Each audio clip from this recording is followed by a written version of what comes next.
Hello and welcome everybody to another wonderful episode. We have a few guests joining us today for a roundtable. We have a first-time guest, Ministry of Otaku, and we have returning guest Sam Flynn. Stan will be joining a little bit later. He said he's just at work, so he will be popping in as soon as he's finished. How are my guests doing today? Otaku, how are you doing, J-Kid? Doing okay. Doing okay. Doing good? How are you doing, Sam? Yeah, definitely. Doing well. Hope you guys are good too. Good to have you back. Good to see you. Thanks. Yeah. Yeah, I know it's been Always a fun minute. to be here. Yes. Yes. Yeah.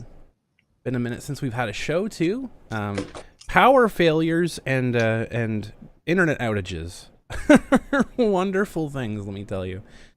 This roundtable was supposed to happen a couple weeks ago, but for those of you who didn't know, Canada lost its internet for about 24 hours, and then after that, the house across the street from mine decided to burn down, and they shut down my power for another 16 hours. So that was. Why would they choose to do that? I know, like how dare they? So inconvenient. So inconvenient. But we're here today, and it was kind of a lucky thing that happened, right? It was kind of a lucky thing that we pushed the show a little bit, because we were going to initially just be talking about Anime Expo and some of the fallout and stuff from behind the scenes and some of the stuff that we saw on social media. But then Anime North happened, and we saw a lot of stuff coming out from Anime North, and then we had a really huge announcement drop from Anime Matsuri. Yeah. What an amazing... Anime Matsuri.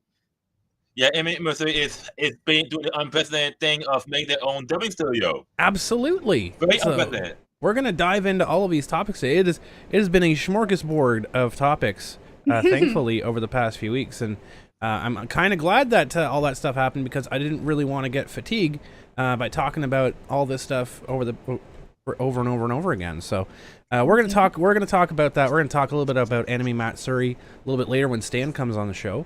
We'll promote that, because that's happening next week, I'm pretty sure, at the end of the month. And Yes. that's going to be very exciting. Mhm. But we had some interesting stuff happen at Anime Expo. Some very intriguing things happening at Anime Expo. Now we're gonna, for people out there who've never ran a convention before, just give you a bit of an insight on how these things work, because there's a bunch of really smart, apparently billions of convention runners that are on Twitter that are also lawyers, that are also medical doctors, apparently. Psychologists, Psychologists and everything else. They're very, very smart people online that they know absolutely everything there is to know about how to run a convention on the internet. So we're gonna give a little bit of insight into what goes on here. And now, initially, when I first looked at everything, everybody's overqualified, exactly. Initially, I looked at it, it's like, okay, this seems to be when I first looked at all the stuff from Anime Expo. You look at it, it's like, okay, well, this is like a shit job in management and blah blah blah. Then you look at it a little bit further. This is largely the same issue that Anime North has, and this is kind of why I'm happy that Anime North is going to be in this conversation too, because Anime North is very much like the Canadian Anime Expo in many different regards. They're both like corporate sponsored. They're both corporate cons. Even though Anime North considers itself a fan con, it's absolutely not a fan con anymore. Yeah. It definitely is not a fan con anymore. They definitely take the corporate dollars. They get the sponsorships. We're not all here. We're missing Quentin. Keeper rocks this. I'm sure he's around somewhere. I'm sure he's in good spirits wherever he is. But but looking at Anime Expo, they run into the same issue that Anime North does, is that they're too big to run themselves. They leave everything to their volunteers and unpaid staff to run, and things kind of get fallen apart. And we're going to talk a little bit about that today. We're going to chat a little bit about that today. Many of you may or may not know Ministry of Otaku, so I'm going to give the floor to J-Kid here to introduce himself a little bit. Oh, did we lose him? This was your moment. Oh yeah. And He's shy. anyway, Welcome back. my name is J-Kid. I found the channel Ministry of Otaku, and I've been 13/14 year anime convention attendee. I've been doing this for about it is that I started as a cosplaying photographer. Oh, cosplay photographer. And Very cool. the thing about this, and the thing about the but is that I started cosplaying was photography until around 2008. Oh, I know. Until 2007. Yes, I started cosplaying in the anime convention scene in the Washington D.C. metropolitan area.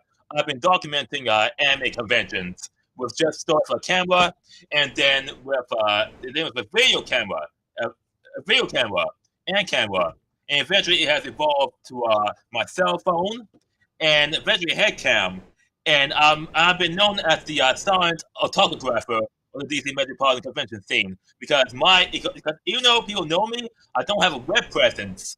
And I started had this web presence around in 2008, and I was planning to go all in 2020 with 2019 as a preview year until the great lockdowns happened.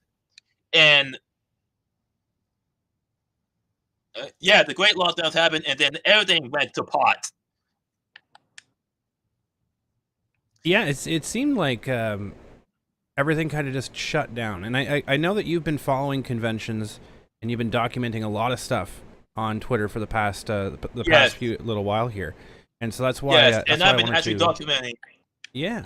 Yes, I've actually been documenting conventions in photo and video for the past 14 years, and there have been so much videos and video that have not been revealed to the public.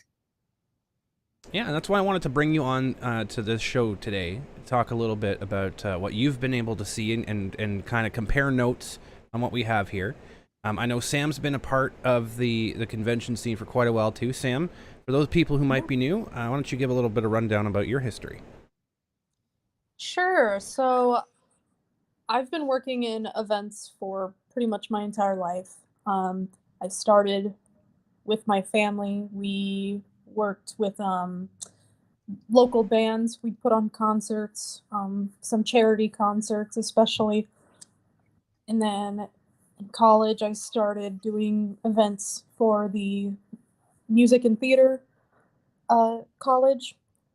And then after college, after I graduated, I got an event coordinator job at the Omaha Henry Dorley Zoo, which is one of the best zoos in the world.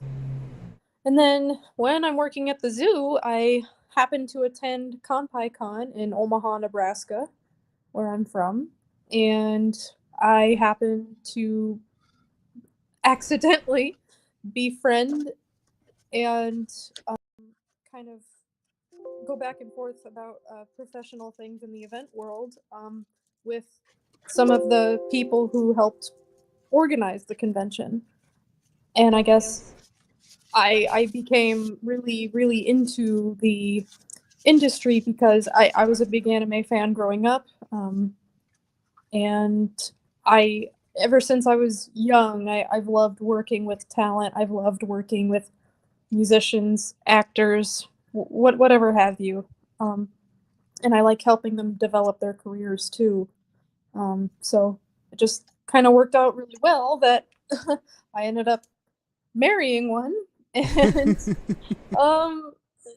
yeah, so and you know, since we're together, I also manage all of his kind of business things. I attend conventions with him, and I'm kind of his handler. And I have interesting stories about the most recent convention we went to a couple weeks ago.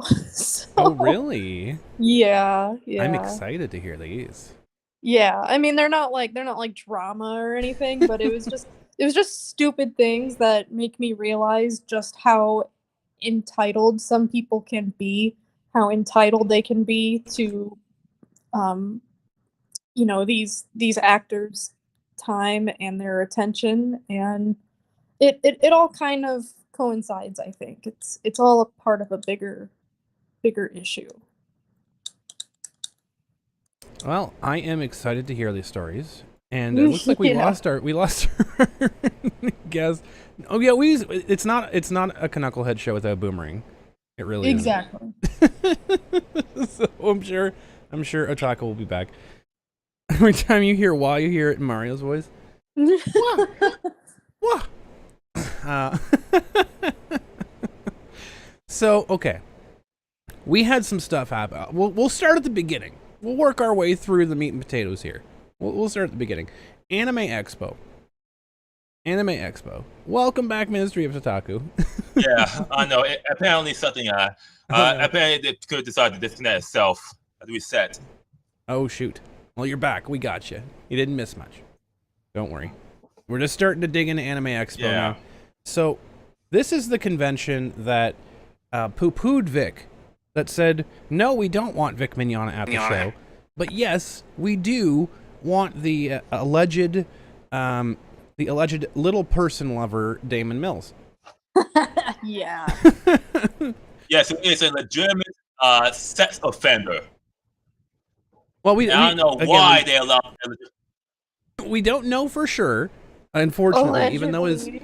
even though he outwardly came out and admitted that yes, this happened and it was consensual, but then later on reneged on his statement saying, "Oh, I never actually said that. My lawyer did, but my lawyer doesn't have authorization to speak on my behalf." That's not how that works. But No, that's not how that works. Not how that works. But yeah, so I mean, we have it basically dead to rights that he admitted that this stuff happened, and that's perfectly okay in the eyes of the social justice lunatics out there. They're okay with that. But Vic making a dad joke while he is cosplaying and role playing as Captain Kirk to a child on the stage, clearly a joke, clearly not meant to be serious. That is apparently guilty of little person loving, and that means they should be banned forever. Thank you so much, Right. Pepsi Man, for the $2 super chat. Whales fear Vic's gay pants and his dubbing studio. Absolutely. Not the gay pants. Not the gay pants. So that one time that Vic made a joke, a dad joke on stage while he was cosplaying a famous character, in character makes the joke. Yeah, that means that Vic should be canceled forever. But not the person that literally admitted to doing said action. That person's okay. I mean, thankfully, I heard that no one was in his line. I saw pictures, and apparently the people that were there that had mentioned stuff to me, they said that his line was empty all day. Good. I mean, that's good.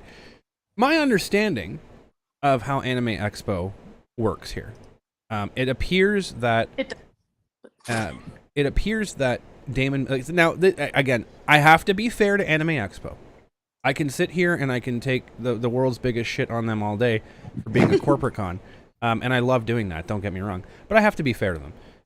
It seems to me that, because Stan can probably talk about this a bit more when he comes on, and he'll show up in a little bit. He's just at work. He said he's going to be a little bit late, but Stan had mentioned that there are things called industry guests.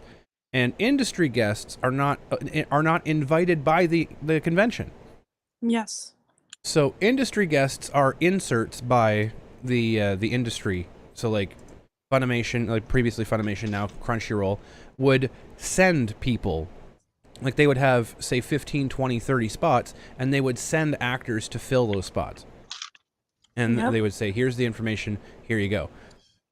And they don't really have say, I'm guessing they don't really have say or veto power on whether or not they take the guests or not. They're just like, okay, whatever, here you go. There's the guests. Boom. We'll stick them in there. Blah, blah, blah. So there are guests of the convention that get invited and that are actual, people that Anime Expo reaches out. And then there's people that get plugged in. It appears as though Damon Mills was a plug-in. that Anime Expo did not have say over whether Damon Mills was going to be a guest or not. But people are there are some big brains out there saying, well, he was in the autograph signing room. Should that mean he's an actual guest? I don't know the inner workings of Anime Expo. I don't know for sure if that's the way they work, but it appears, because he was listed as an industry guest, that that's what it was, and that was on his profile. So I will give a pass to Anime Expo for not going outward and inviting him. Damon Mills was a non-consensual plug. Oh my god, nerd. So I will give Anime Expo a pass on that. One thing I will not give Anime Expo a pass on, however, is failing to train and failing to supervise your supervisors of staff, your volunteers, and your staff. Like, this is a failing that Anime North has and Anime Expo apparently has. They're too big to run themselves. You have the staff, like the actual paid people that run Anime Expo, and I know there's a lot to do in a weekend. I know there's a shit ton to do at a convention in a weekend. But the problem here is they're letting people who have vendettas against the people who go and pay your bills. They have vendettas against the fans and the voice actors, and they allow them to just run rampant. Anime Expo actually said, the people running Anime Expo actually said they never got any communications requesting Vic Mignogna. Do you guys believe that? No, that's not true. I guarantee that's not true. There's just no way. Well, and the thing is, so many conventions just don't get back to people. Like, yep. They'll get so many written requests for, I mean, you name it, from attendees asking for specific guests, or even, let me think, like dealers or guests even asking for clarity on something, and so many they just don't say anything back, and they don't communicate with people, and it's like, well, who's running the show here? Exactly. Who is running the show? That's a very good question. Otaku, you've seen and you've analyzed a ton of conventions. What do you think about Anime Expo saying that they never got any communications requesting Vic? That is BS. They either read the communications, or they either read the communications and decided to ignore them, or they saw the communications and they just threw them in the trash or filtered them through spam. They know the communications. They just don't want to admit, because that would basically tell for a nation/Crunchyroll to pull their staff out. I'd agree. Mm-hmm. So this is a larger issue, right? Because here's the thing. If and I'm giving the benefit of the doubt to Anime Expo here, because again, I want to be fair. As much as I'm going to shit on them today, it certainly doesn't represent the entire convention and everybody who works for them or volunteers for them, but I think it's a select few who don't want to see anything go on that I don't know, however you would word that. Like, I completely agree. Vic Man bad. Vic Man bad. The Vic derangement syndrome that we have, the VDS that we have going on. Dean Domino with a 25 with the 499 super chat. This industry guest thing is like the situation where Anna got a company to have Vic at their booth and whales were screeching uninvited. It's very similar. We'll talk about that too. We'll talk about that too. So I'm going to be fair to Anime Expo. So here's the situation, right? And this doesn't look good either way. So number one, if Anime Expo's executives did get the communications, they did see the communications, and they just toss it in the trash, and they're lying, that's really bad. I mean, that's really unprofessional. It's really stupid. And they threw money in the trash. Honestly, they threw money in the garbage, and they did a disservice to their vendors, who were like, Vic would bring in people that would buy stuff from the vendors to get Vic to sign. So they're doing a disservice to their vendors, their primary customer. They're doing a disservice to their attendees. The people that, all that stuff. They're doing a service to their community because they're going to bring in more people to see Vic, specifically. That equates to revenue for the hotels. That equates to revenue for the local businesses.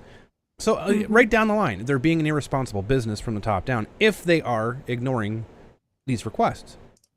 Number two, if they actually didn't get the requests, then that means that they've input somebody who is in a critical role of overseeing an inbox, and they're not responsible. They're not being responsible with that job. Imagine if you have a one point of contact, if you have one person overseeing such an important inbox, or a small group of people overseeing such an important critical piece to your convention, and these people have made some sort of pact that they are not going to let wrong think into their convention, and they just, casually misplace an email or casually don't reply to an email. Right. And if that's the case, then Anime Expo needs to audit their email inboxes. They need to audit their interactions. They need to go through and have like an IT team go through and see what emails were deleted, who deleted them, and they need to take it up with those people, because those people are doing damage to their business. I doubt that's going to happen because good IT personnel doesn't come cheap, and at least as a cost center, even if they can do the job, it's still a cost center. The first thing they'll get rid of is IT, always. Yep. No, I absolutely agree, and this is the thing. This is what I look at. It's like, I know that Anime Expo doesn't do this. I know Anime North doesn't do this, and that's why this shit happens all the time. This is why this shit falls through the cracks. We had an Anime Expo. At Anime Expo, we had people at the door who were apparently volunteers and whatever else, apparently vetted volunteers. They were refusing to allow people to bring food and water into the convention. Yeah. And by the way, I did ask a certain VA that I happen to know and kind of talk to on a semi-regular basis. And yep, that definitely is a thing that has happened for years, and it really pissed me off. Yep. For then Anime Expo to be like, oh well, that's never happened before. This was a miscommunication. Well, here's the thing: it was listed on their FAQ that you're allowed to bring water and unsealed food, and apparently they ignored it.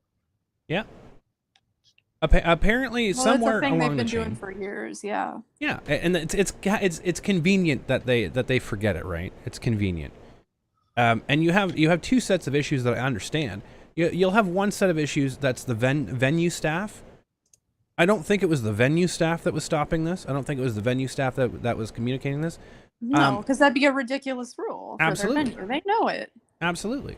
And I know there's some venues in my area that they absolutely do not let outside food or drink because they charge ridiculous amounts for food and drink inside the building, and that's how they make money on top of their rental fees.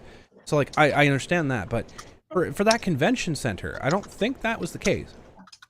No, I can confidently say, and granted, this doesn't mean, it's the rule. I'm just saying, in my experience, I don't think I've ever known of a convention not to let people have food or drink, and it's especially for like the vendors or even the guests, because a lot of these vendors, if they're working by themselves or they just don't, if they're a small business, which they are, exactly, they probably don't have a lot of staff, and it's like, well, they need to eat, they need to take breaks, exactly.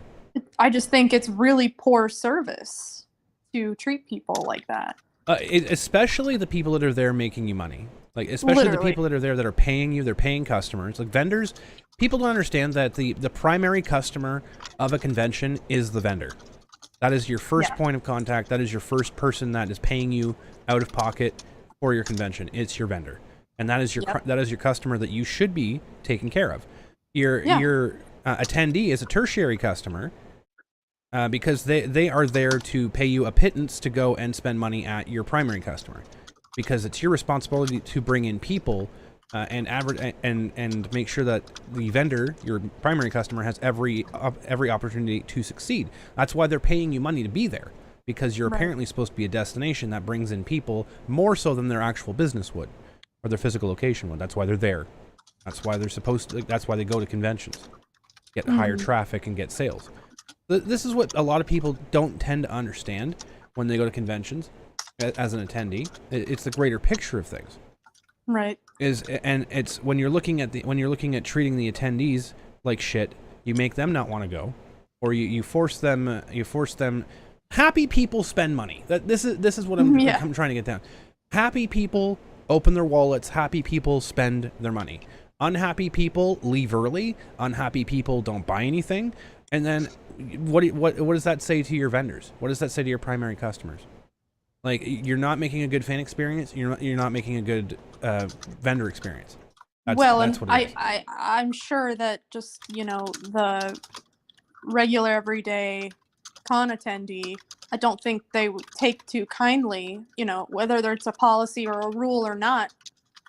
I don't think most people take kindly to a corporation convention, frankly, bullying absolutely these small business owners. It doesn't look good. It doesn't look good at all. And then you erode trust with your locals, right? So if you have local businesses, then they're obviously be like, well, why am I paying money when I can literally just have my store open and make more money at my store? So then all of a sudden, then you have to import businesses in, and then you're not doing, like, maybe Anime Expo doesn't care about the community. I don't know. I have no idea. I know Anime North has shown that they don't care. They'll bring in just 1,000 pop vendors, and they've pushed away from having small businesses and stuff like that in their convention, and things that made them what they are today. They have moved away from that in the past 10, 15 years. But the whole thing here is like an Anime Expo. They've been trying so hard to advertise to a specific group of people and get a specific group of people in there that don't spend money.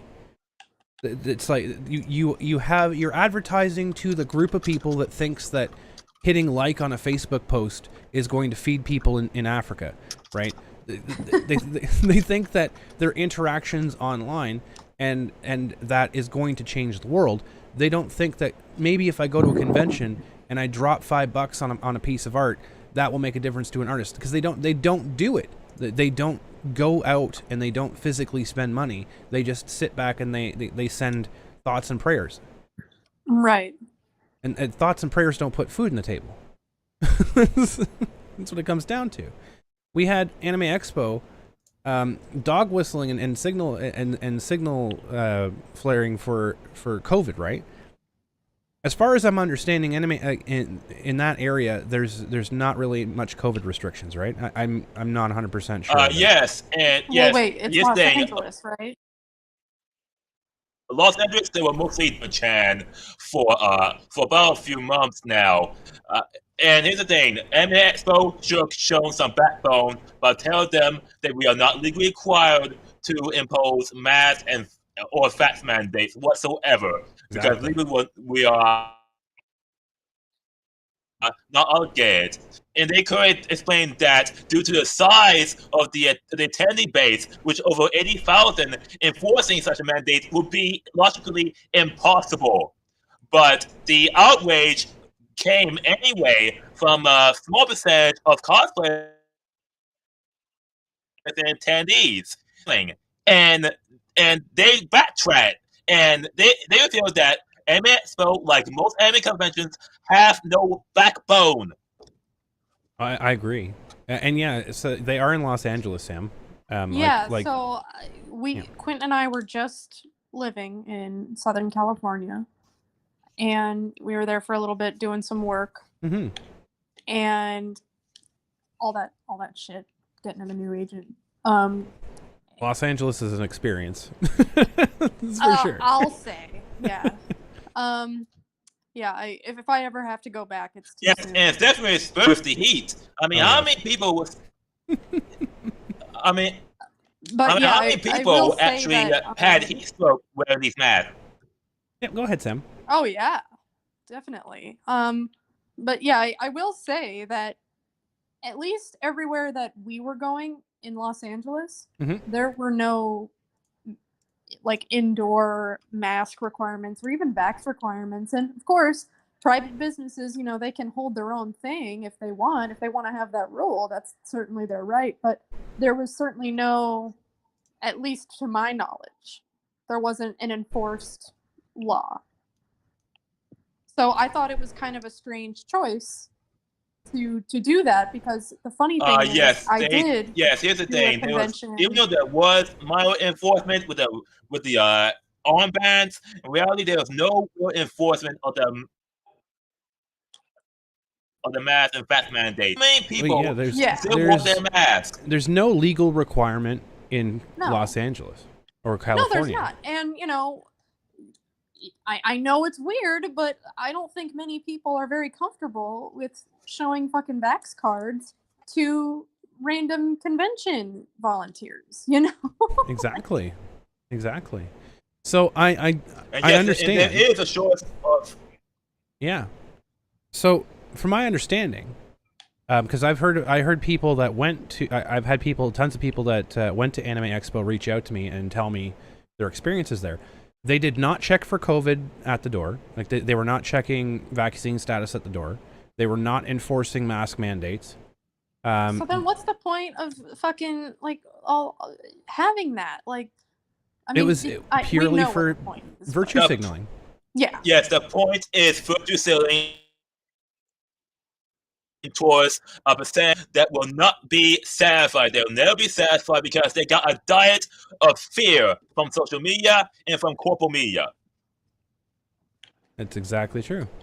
Well, and let's be honest, the people who are still, you know, so paranoid about COVID, like, are they really worried about going to conventions? I mean, exactly. Because no matter what, like, you can't force people to follow those guidelines, because I can tell you, I attended a convention recently, well, we did, where, you know, masks were supposedly going to be required, or maybe it was vaccine was required, I don't know. And, you know, I'm vaccinated, so, like, I don't have a problem with it, but I know some people aren't comfortable. Yep. And they're certainly not comfortable, again, showing vaccine information to random convention volunteers. Mm-hmm. And I can tell you that... and yes, there's a good percentage of... There's a good percentage of people that are not attending these cons whatsoever. They're just walking away from the convention scene and going to conventions that are operating as normal. The two primary ones are the Cross Concerts and Anime Matsuri. Mm-hmm. Well, yeah. Mm-hmm. Go ahead, Sam. Oh, I don't remember what my point was. I think... Oh, yeah. So basically, you know, when we were sitting there waiting for, you know, at our table he was doing his autographs and stuff like that, maybe like 1 to 3% of people were actually, like, wearing masks. Yep. And I can tell you that we did not have to show any vax requirements, and no one else I spoke to did. So it's like, well, all you're trying to do is get the heat off of you. Yeah. Like, you don't actually care enough to enforce this rule that you pretend to be so passionate about. Well, the funniest thing is that Anime Expo, they know that these people don't exist outside of Twitter. They know they're not going to come to the convention. They know this. They're aware. So they just put it out there and saying, "Oh yeah, we're going to enforce mask mandates, blah blah blah. Don't worry." And then they show up and nobody does. Because everybody knows these people don't fucking exist outside of social media. Mm-hmm. It's so ridiculous. So all of this. Real question is, why didn't they call it out? It's because it's easier to put a Band-Aid on it for them than it is to fight back. And I disagree with that. Or to show backbone. To show backbone. I disagree with that in the long run, because they're going to keep doing it. If you keep giving them a popsicle, they're going to keep fucking going off. So, like, just smack them. Just smack them in the mouth and be like, no, shut up. I did see someone in the comments here say that someone who recently had cancer removal surgery, I would not attend a large unmasked gathering. The risk is too great. Exactly. I completely understand. My sister, when I mean, she fortunately lost her cancer battle, but when she was going through her chemotherapy and treatment, we weren't allowed to visit her, even if we were vaccinated with all these things, because the risk is too great. And, I feel like that's for everyone to decide for themselves. Like, you know what? I don't like the risk. I need to protect myself and my health. And Exactly. that's perfectly acceptable. But like I said, a gigantic con like Anime Expo, they're going to have a hell of a hard time enforcing it to everybody. Well, I can tell you right now, when we got for Kitchener Comic Con back in 2020, right before COVID really sunk its teeth into the industry, we got lambasted because we didn't have the ability to enforce an anti-harassment policy. Nobody does. Let me get that straight. What the degree of what the anti-harassment policy we were demanded by of these lunatics online was that we had to screen every single person that came to the convention. We had to go through and check like their social medias, make sure that they weren't like psychopaths and stuff like that, and be like, no, we're not going to do ridiculous. that. That's ridiculous. Because who gets to be the moral arbiter? Is it exactly? Is it this person, is a fucking registered sex offender and we don't want them at our event where there's going to be children? Or is it, they have views that they put on Twitter that I don't like, therefore they're not allowed? Like, where, exactly. Like, what do they? The real reason why they want anti-harassment policies is because they want to gatekeep against anyone who has wrong opinions. They want to gatekeep against wrongthink. And when we did initiate action against somebody that had a concern, or not has a concern, that was a concern, because there was one person that was advertising, yeah, I'm gonna go to Kitchener Comic Con, I'm gonna meet Vic Mignogna, blah blah blah blah blah. And apparently this guy has an online persona that he's like very aggressive. He says like he fucking hates kids. If he sees kids, he's gonna kick them, and all this other like nonsense stuff I can't say on YouTube. But like, I knew it's like, okay, he's just playing a persona, but people brought up, there's several people that brought up, hey, this guy's going to go to your convention and he's kind of a psycho on YouTube. So I'm like, okay, so we reached out to local police and said, hey, this guy, we're not concerned about him being like an actual danger, but this is what he's like, this is his persona online. Can you reach out and make sure that he's stable? Like, just let him know. Yeah. He's like, that's it. And they did. Well, yeah, it shouldn't be your job to screen people. You get law enforcement involved. That's exactly. their job. That's their responsibility. And the same people that were screaming and crying because we didn't have a quote unquote good enough anti-harassment policy in place, they were screaming and crying that we went out and bullied somebody that was coming to the convention. Like, what the hell do you want? You can't please them. You do exactly what they're asking for, and they get mad. And you don't do what they ask for, they get mad. But it's like, no, we're gonna look out for what's the best interest for the community. What's the best interest for the convention? Because if there's somebody out there that says that they're going to like end children when they come across children, and they say they're going to go to an event where there's a bunch of kids, then we have to take action. We have to take that seriously, of course. Like that's a responsibility of a convention, because if you let that slide and something happens, then that's an issue. Well, yeah, you're liable. You're liable for it. Makes you look bad, for sure. Exactly, but I'm not gonna have a fucking Professor Oak at every single door asking people, are you a boy or are you a girl, and like getting their fucking social media history and social credit score and all this stuff. Like, I'm not gonna do that. I'm not gonna fucking do that at my conventions. I'm gonna let people go in and have fun and experience a good time. That's it. You expect people to be adults, but they can't. They can't be adults all the time. And the other thing is you can't expect volunteers that are there for free. They're volunteering their fucking time. You can't experience and people who are untrained. They wanted people who were 14, 15 years old to go up and interrupt people during easy situations. So if we have to, apparently, according to these lunatics online, we were supposed to direct our 15-year-old volunteers to go and get in between and interrupt people if they saw something that looked like it was an uneasy situation or it was an uncomfortable situation, that they were supposed to go and break that up. They're not fucking trained. They're not security guards. They're not like... No. Like, what the hell do they think that this is? Like, if something happened to that 14 or 15-year-old volunteer, like their parents would fucking sue you guys into bankruptcy. Like, are you kidding me? Exactly. Like, no one's gonna do that. Like, the building had security. We had hired additional security. That's like the extent of what needs to happen, right? Like, in most places, there's very limited things that you can do to people that are at a private event at a public building, or even private functions. Like, you can the best you can do is like put a price on your door, and if you don't like somebody, then you pull their ticket and you kick them out. That's it. Right. But like, I had something like that happen last weekend too. oh yeah. So I can go into that whenever your point is done. I just didn't want to forget. Go for it.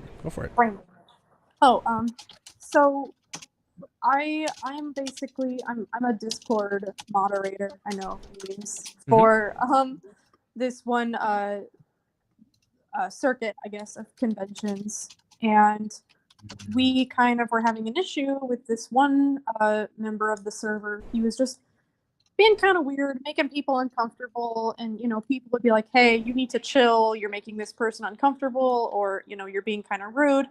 And he'd be like, "Oh, fuck you, big dick mods, whatever. I don't care what you say." And we were just like, "Whatever, dude."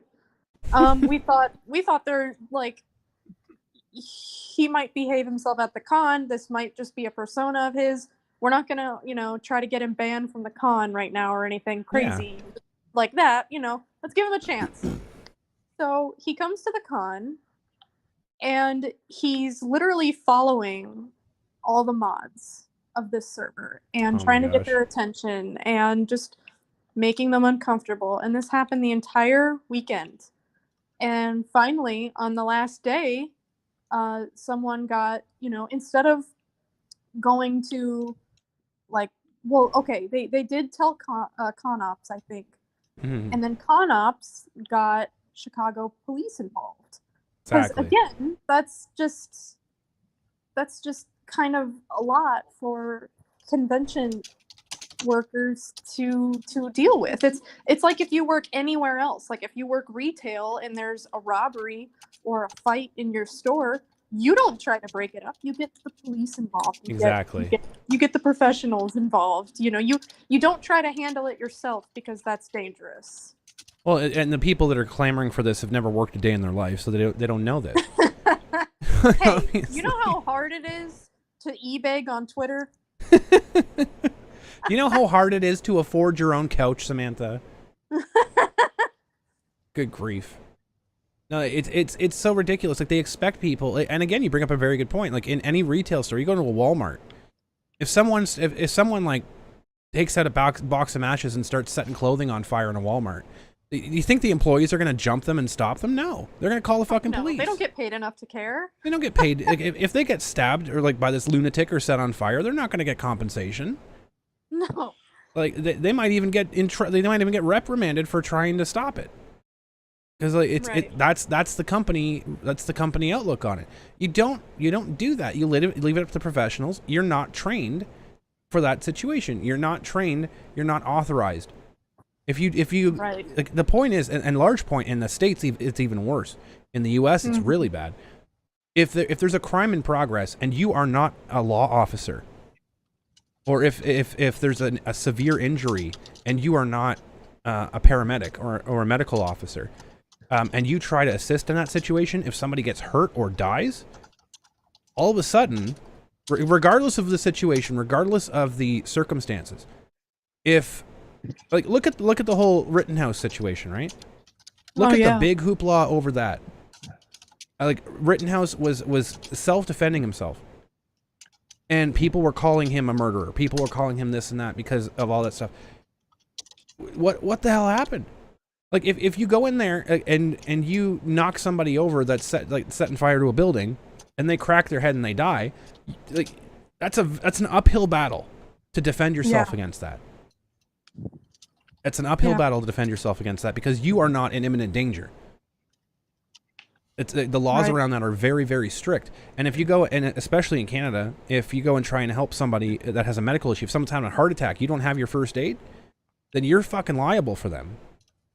Right. So in the United States, it's a lot different. We have good Samaritan laws yes, that basically, if you are trained and if you actually try to, and if they try to sue you or otherwise, you are basically immune because you actually made a good faith effort to save their lives. yes, but that's the thing is in Canada we have something similar, but you have to be trained. Like if you Right. don't have an active license, you can't touch people because if something happens to them, you're on the hook for it. Right. That's what happens, and it happens like Well, that all over the yeah. world. You have to think about too, like what would their lawyer argue, or what would a prosecutor argue? You know, Exactly. you just have to protect yourself. Exactly. At the end of the day, we're all just trying to, cover our own asses, and Yep. especially if you're a business owner, like yeah, of course. And especially if you're a business owner that doesn't necessarily have all of the protections of an LLC. I mean, there's no Right. excuses for Anime Expo. There's no excuses for Anime North, but there's plenty of small independent conventions out there that don't necessarily have legal teams, that don't necessarily have the protections that like an LLC would give them, stuff like that. But they want to go and they want to do a nice thing for the community. They want to do a nice thing for the attendees. So like these lunatics that are trying to push all this stuff, they have no idea what goes into it. Mm-hmm. Number one. And they don't understand that, if they go to a convention and say, oh, this person, like, go up to a random volunteer and be like, oh, this person just stole my wallet. Well, what do you want that volunteer to do? They're going to call the police. And you get mad at them for calling the police instead of going and taking the wallet from the guy? Like, what the hell do you think is going to happen? Right. No, we don't have Superman. We don't have Spider-Man working for the convention. Right? We don't have vigilantes working for the convention. We can't stop crime in progress. Not going to happen. So Well, all of these people taking it upon themselves at Anime Expo, like especially the volunteers and stuff, take food away, deny people access to water, deny access to air conditioning, all this stuff. It's ridiculous. It's absolutely ridiculous, and there's no excuse for it at Anime North or Anime Expo. right. Anime North. Yeah, especially like if it's like a really strict convention center, let's say, I don't know, Exactly. and they say, yeah, no, we don't want food or drink. It's like Well, that should be something that's made known beforehand. exactly, and it's not the fault or problem, frankly, of the vendors. Absolutely. And Trent Michaels, I've heard both. I've heard mixed that Anime North or that Anime Expo. I interchanged the two. Anime Expo is a shit show. I've also They're heard the that it was same. pretty good. Yeah. I've heard both. I mean, to the point of just strictly from a bodies in the building situation. Apparently, Anime Expo is a success. They had to cut off access because they were at capacity and stuff like that. So, sure, there's for these conventions, and I always point to this and say, look, you can't judge a corporate convention by attendance because they're always going to be attended. They're always Especially going to be in full. a highly populated area like Los Angeles. Exactly. Yeah. They're always going to be full Half regardless. the people there were probably just in the area and bored. Let's be Exactly. honest. You're gonna have people that just like that. It's a big thing. You're gonna have people there because there's big vendors there. There's big businesses there. They have people going to it. The word gets out. It's going to be full. You have to look at corporate cons. How do they run? How do they treat their vendors? How do they treat their staff, etc.? How does that trickle down? And when situations like you hear where food is being confiscated by the volunteers and then shared amongst the volunteers. Yeah, that's so gross. Oh my! It's It's ridiculous. very unhealthy. And in this day and age, during the age of quarantine, that is way hypocritical when every convention imposes these masks and fat man. I mean, how many of these convention volunteers got mono? Well, how many people have anything? Like, you go to a convention prior to COVID, you're probably you get walking out of it con-crud. with some sort of sickness. Yeah. That's before COVID. Then And yes, it's basically flu. it's a basic flu. And then you go, and then after Anime Expo, you have people bragging that they went to Anime Expo with COVID. And there was a whole bunch of people that tested positive for COVID after going to Anime Expo. And all this stuff. It's like, what do you expect was going to happen? Which begs the question: Right. if you're already that, why get tested? Yeah.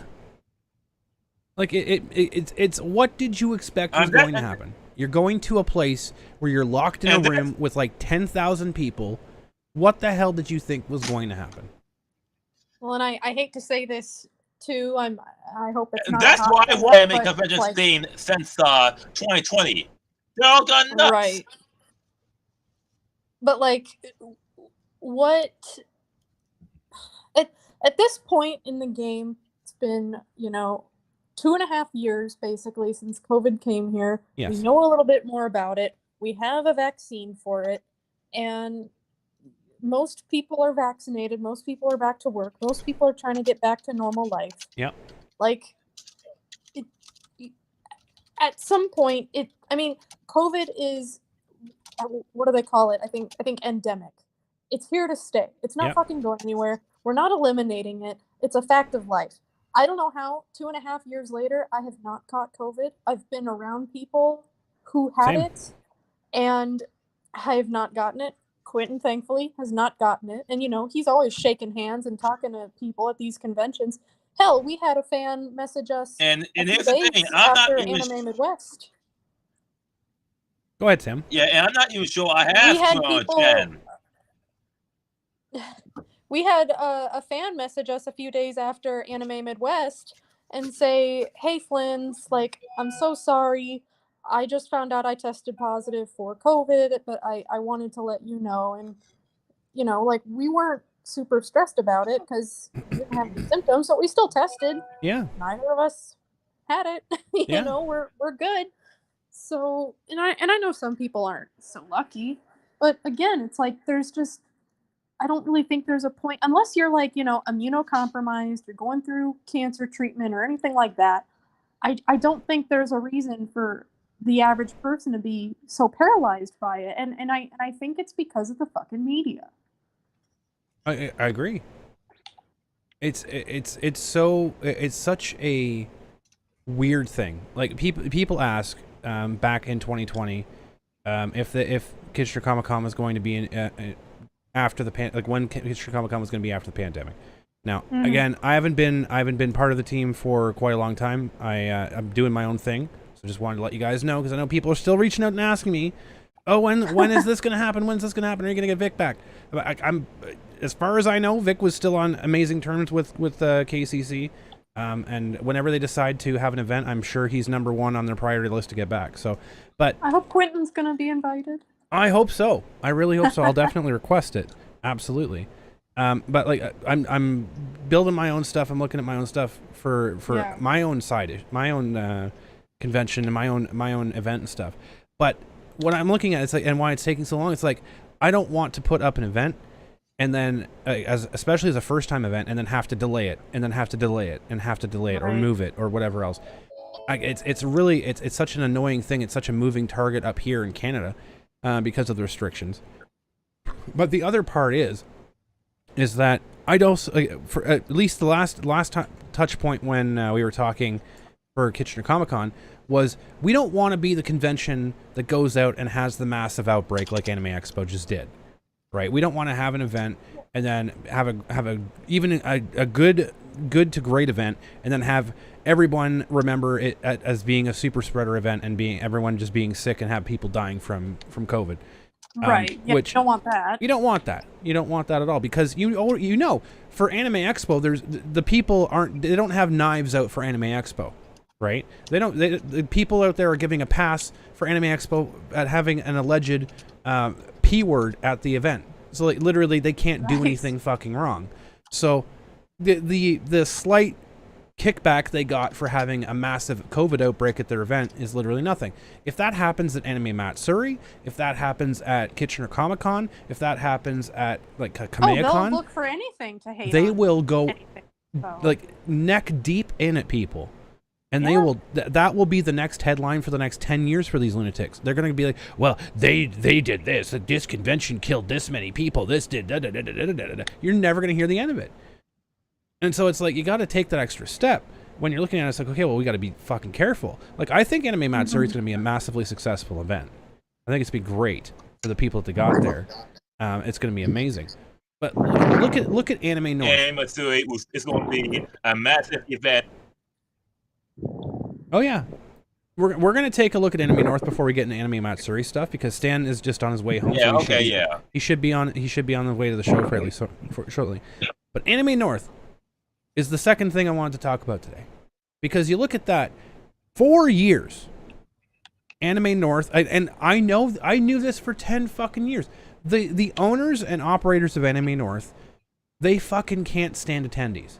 They do not like anime fans. They hate them. They literally hate them.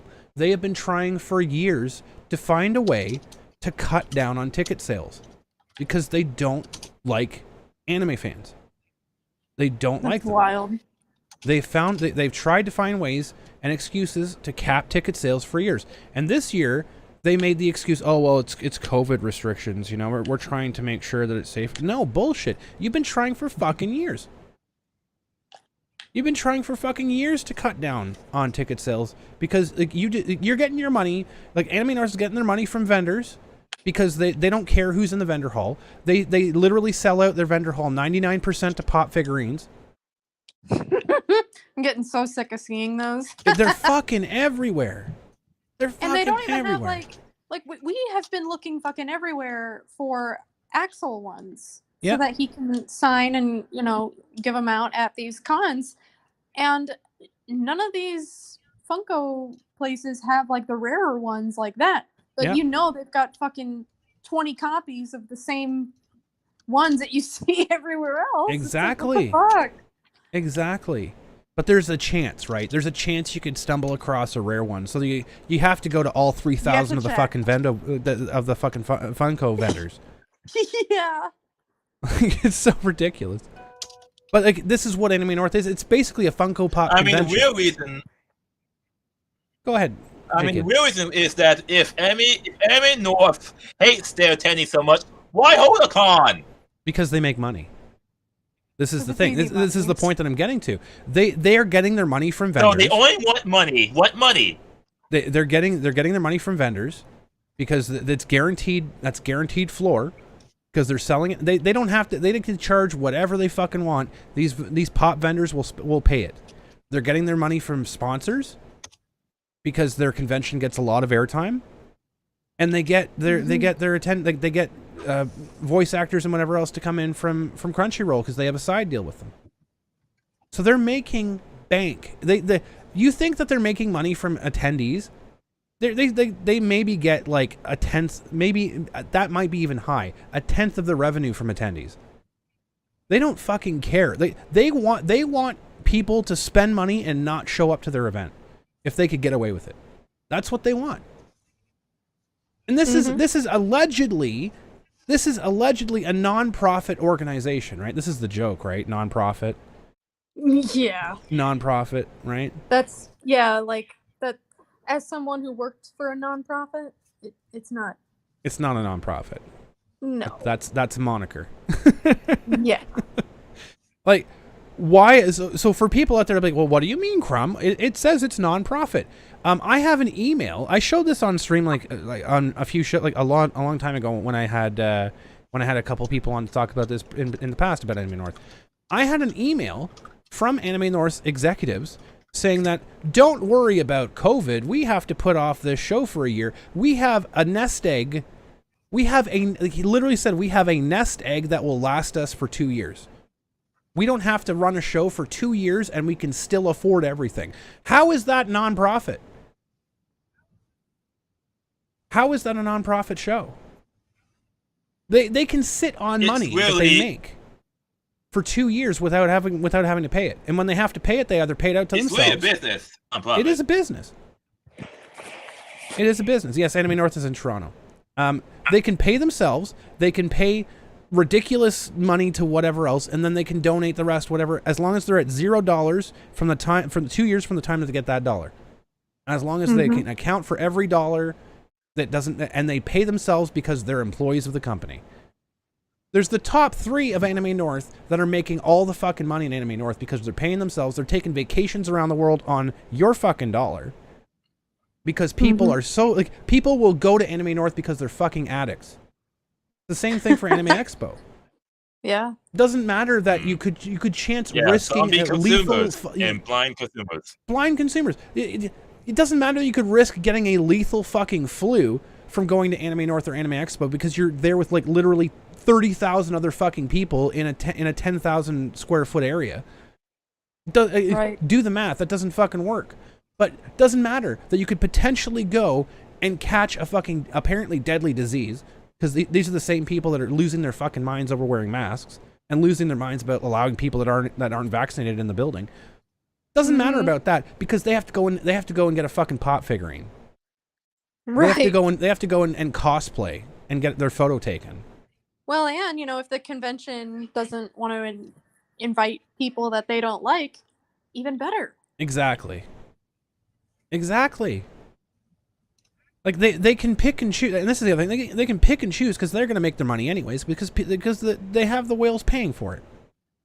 Literal whales. It's so ridiculous. Like I heard that Anime North had its most ridiculous year. They had people taken away in ambulances this year. Holy shit! Because people were passing out from heat exhaustion. And I can say from experience. I've gone to Anime North like a number of years ago. Yeah, 1 second. I've gone to Anime North a number of years ago, and it was 40 degrees Canadian outside. That would be like 110 degrees American. Oh fuck! Outside, inside it was 10 to 15. It was 10 to 15 degrees hotter inside. What? Allegedly with the air conditioning on. Because there's so many fucking people packed in this small area. Right. People can't survive like that. You can't do it. And so it's like, yeah. And the biggest thing for Anime North is that their biggest attendance is outside. People that don't even pay money. They just go out and hang outside. They hang out on the street corner. They hang out on the areas around the convention. Because that's what they are there to do. They want attention. They want pictures. They want to show up. They want to be there for the thing. It's not. They're so fucking addicted to all of that attention because they could literally do anything else. They could literally go anywhere else and be the big fish, but they decide to go to these fucking conventions and pay the money for what? What are you paying money for? Heat stroke? To fucking drink nasty booze with their stupid cosplayer friends. To be honest, I can't think of anything else. They're paying money to go and complain about nerds that don't shower. I'm sorry, you spend 5 minutes indoors in 130 degrees, and you're gonna be a swamp ass too. Yeah, with your gigantic fucking stick or leather cosplay. Exactly. And the worst thing is that some of these attendees that came for Anime North, they're told that we had capped our attendance this year. You're not getting a badge. Try again next year. Exactly. And so Anime North literally cut off badge sales. They wouldn't even sell it at the door. Largely because they know already, even though despite much effort, where they say, oh, you're not allowed to swap badges. People swap badges. Oh, of course.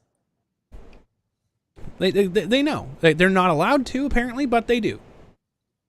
And more power to it. I encourage it. I encourage doing it. It's kind of like stealing from Walmart. It's for the greater good. Exactly, like stealing from Walgreens. Like people show up at these conventions in like hazmat suits with bags of deodorant.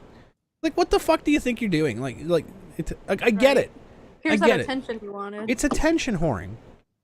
And that's all people do at these conventions. They just attention whore.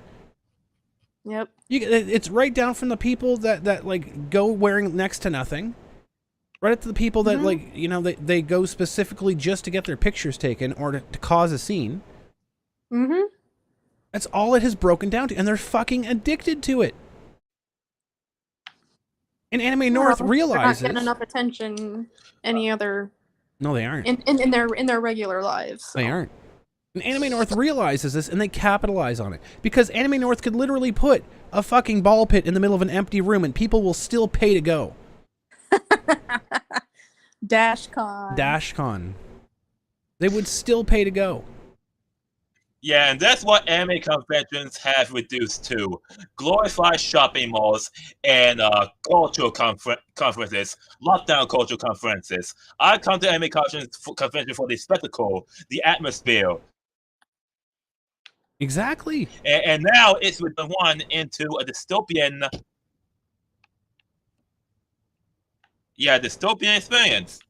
It's supposed to be about the experience. It's supposed to be about going and having a good time, experiencing, having fun. Yeah, but it's not that anymore. Guests interacting with fans.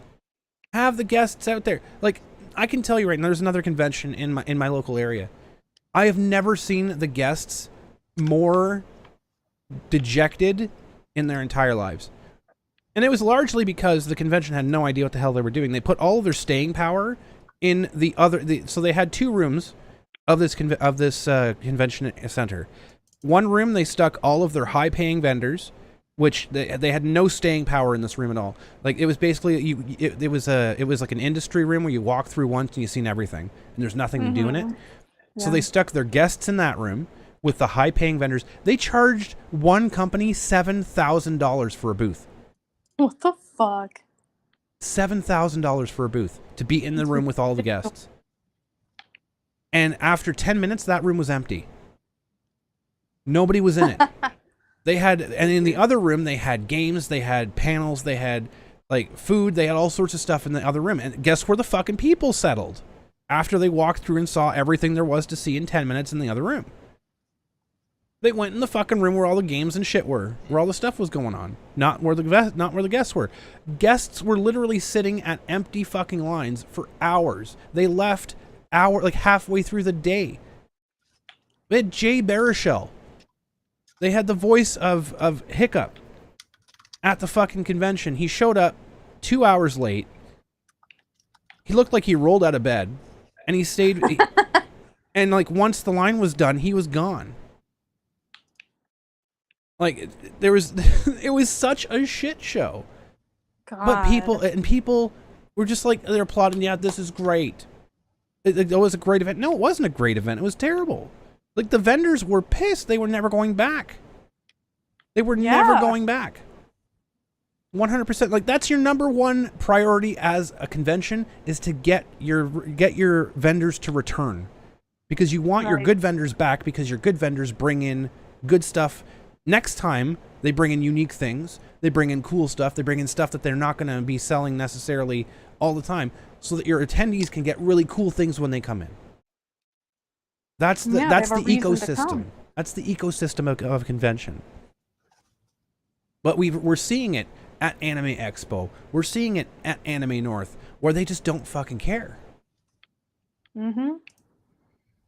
They just don't care. Well, it seems like, and I think a lot of conventions... For someone who knew... Oh, fuck. Caring anymore. Yeah. Well, and I've known quite a few, convention companies, like, or people working for them, of course, and like, I hate to say it because this is certainly not. It does not include everybody. There are some great people who run, independent conventions who do care about the fans and the experience and the vendors. But I feel like for the most part, it's become very, very, very cliquey. Absolutely. If you're not, it's, as George Carlin once said, it's a big club and you ain't in it. Exactly. Oh, we covered that before, right? The Anime Mafia. We run conventions, right? If you're not part of the Yes. anime mafia, then you're not it. Right. You gotta sell your soul to them, apparently. Yeah, you have to get down on your knees and dig the Ginny McManus clam if you want anything. If you want any favor, get get on the couch. Yeah. It's Get ridiculous. on the Funimation couch. Get on the Funimation couch. It's so ridiculous. Yeah. They've got a lot of balls too for, you know, having fucking Damian Mills be a guest. Like, good Like- lord. Like, really? Are you that tone deaf? After everything that happened, after saying like, oh, Vic took his accusers to court, and that's the reason we can't have him because he's too controversial. But Damon, come on in. You admitted to touching a 15-year-old. Come on in. You're welcome. Right. That's not controversial? That's not a liability? Yeah, it's a total double standard, but I am glad to hear that it seems like he didn't have any fans, because I feel like that's the best way to, you know, fight this kind of stuff. You know, like let the people, let the market, quote unquote, decide. Like, Absolutely. people made it obvious they didn't fucking want him there. They didn't want to fucking see him there. Absolutely. And that should be people on all sides of it too.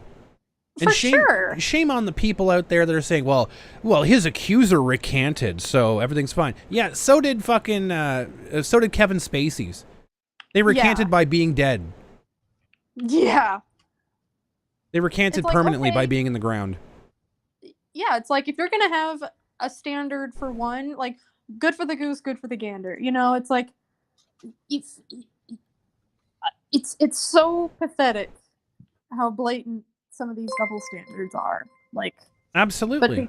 but because, you know, Damien falls into a certain demographic, and because he's on a certain side and within a certain, you know, clique, he can do no wrong.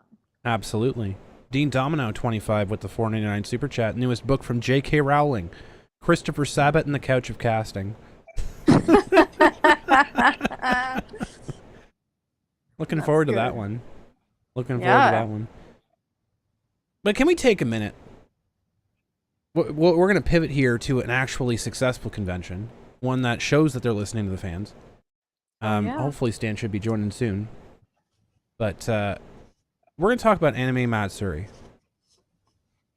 We're going to talk about Anime Matsuri and their bombshell They've announcement. got balls. Wow. They got fucking balls of steel. They've got balls of steel. Anime Matsuri dropping the It was fucking very biggest brass unprecedented balls. of any. The biggest brass balls in the industry, right on Sorry? top. Go ahead, J Kid. Yes, and what they've done is very unprecedented Absolutely. of any anime convention in the world. They decided to open their dubbing studio with the one and only Vic Mignogna, Absolutely. No, along with other Funimation alumni. I like that. I like that. Funimation alumni. That's great. Mhm. 'Cause I definitely think that being let go or fired from Funimation is definitely a promotion. Absolutely. Big time. I think it absolutely is a Isn't it- promotion. Isn't it kind of ironic how, you know, all these people who are so angry about independent creators, passionate about their craft, and want to compete with the big fucking monopoly that is Funimation Crunchyroll, you know, these same people who are like, you know, down with fucking capitalism, and now they're like, well, this can't be. Yep. Absolutely. It's so funny. Like, they simp for these big fucking companies. It's sad and it's gross. It's so funny that we see Anime Matsuri and they literally just drop the biggest fucking announcement. Like they overshadow San Diego Comic-Con, they overshadow E3, they overshadow any convention this fucking calendar year. and drop and say that we have put our dick on the table and we're going to create our own anime dubbing studio. Not only are we creating our own anime dubbing studio, we already have 2 fucking dubs that were debuting at our convention. Mm-hmm. Something that's never been dubbed in English before. We got the rights to it. We've dubbed it. Here's the fucking list of people. Here you go. And like the amount of fucking salt. And not only that, so they get Vic Mignogna on with them. They get him on board and they give him an ADR directing position. Mm-hmm. Yeah, he's not just an actor. He's not just an actor. And they put together 2 dubs that seem to be completed and they're debuting at Anime Matsuri. And they're bringing Nippon Animation to the event for this entire thing. This is like red fucking carpet. This is like premier AAA event stuff. Mm-hmm. It's happening in Anime Matsuri next weekend. Incredible. I honestly fucking wish I could just hop in a plane and fly down there right now. And it's that it has solved 2 problems with Anime Matsuri. The fact that they have no regular anime viewing rooms for a long time. This solves their problems immediately because every anime they dub or sub, they have viewing rooms now. They have something. They to can show. have view particular anime. Absolutely, it's a fucking no-brainer. It is such a great idea. And what's the possibility is that. Yeah, go ahead, J-Kid. And the possibility is that, and here's the thing about Anime Matsuri, they can have big rooms for their own anime, and with the partnership with Nippon Animation, they could possibly dub and sub World Masterpiece Theater, which is a collection of anime that has yet to be subbed or dubbed in English. Absolutely, and I do believe that these 2 dubs are kind of a test pilot to see how things are going to go and see how it's received. I think it's going to be received exceptionally well. And I think this is going to open the door for a lot more stuff for that dubbing studio to do. And it's not just like a bunch of nobodies either. It's Linda Young. No. It's Tiffany Vollner. It's a fucking all-star cast of anime. And Stan is joining us just in time. Hello. Hello, Stan. Welcome. Good to have you back. Welcome, Stan. Waiting for you. We were just talking. We were waiting. We were holding off on the Anime Matsuri discussion until you got here, and you arrived just in time. I just heard some of it, so yeah, you're right. This is a very big deal. It makes them almost to Anime Expo level. That's what yeah, exactly. Like I was saying, that this announcement overshadows San Diego Comic-Con. It overshadows E3. It overshadows Anime Expo. Like this is like AAA level event type of stuff. You don't see this anywhere. Like what an incredible announcement. Yep. Absolutely. And the fact that they've been sitting on it for months. Yes. That's genius. It's fantastic. Not to mention other companies like Viz, Sentai, Bang Boom are all playing with Funny CR because of the biggest distribution platform. There's no competition. That's going to change. That is going to change. You know, here, and this is, I'm not trying to take credit for anything with what I'm about to say.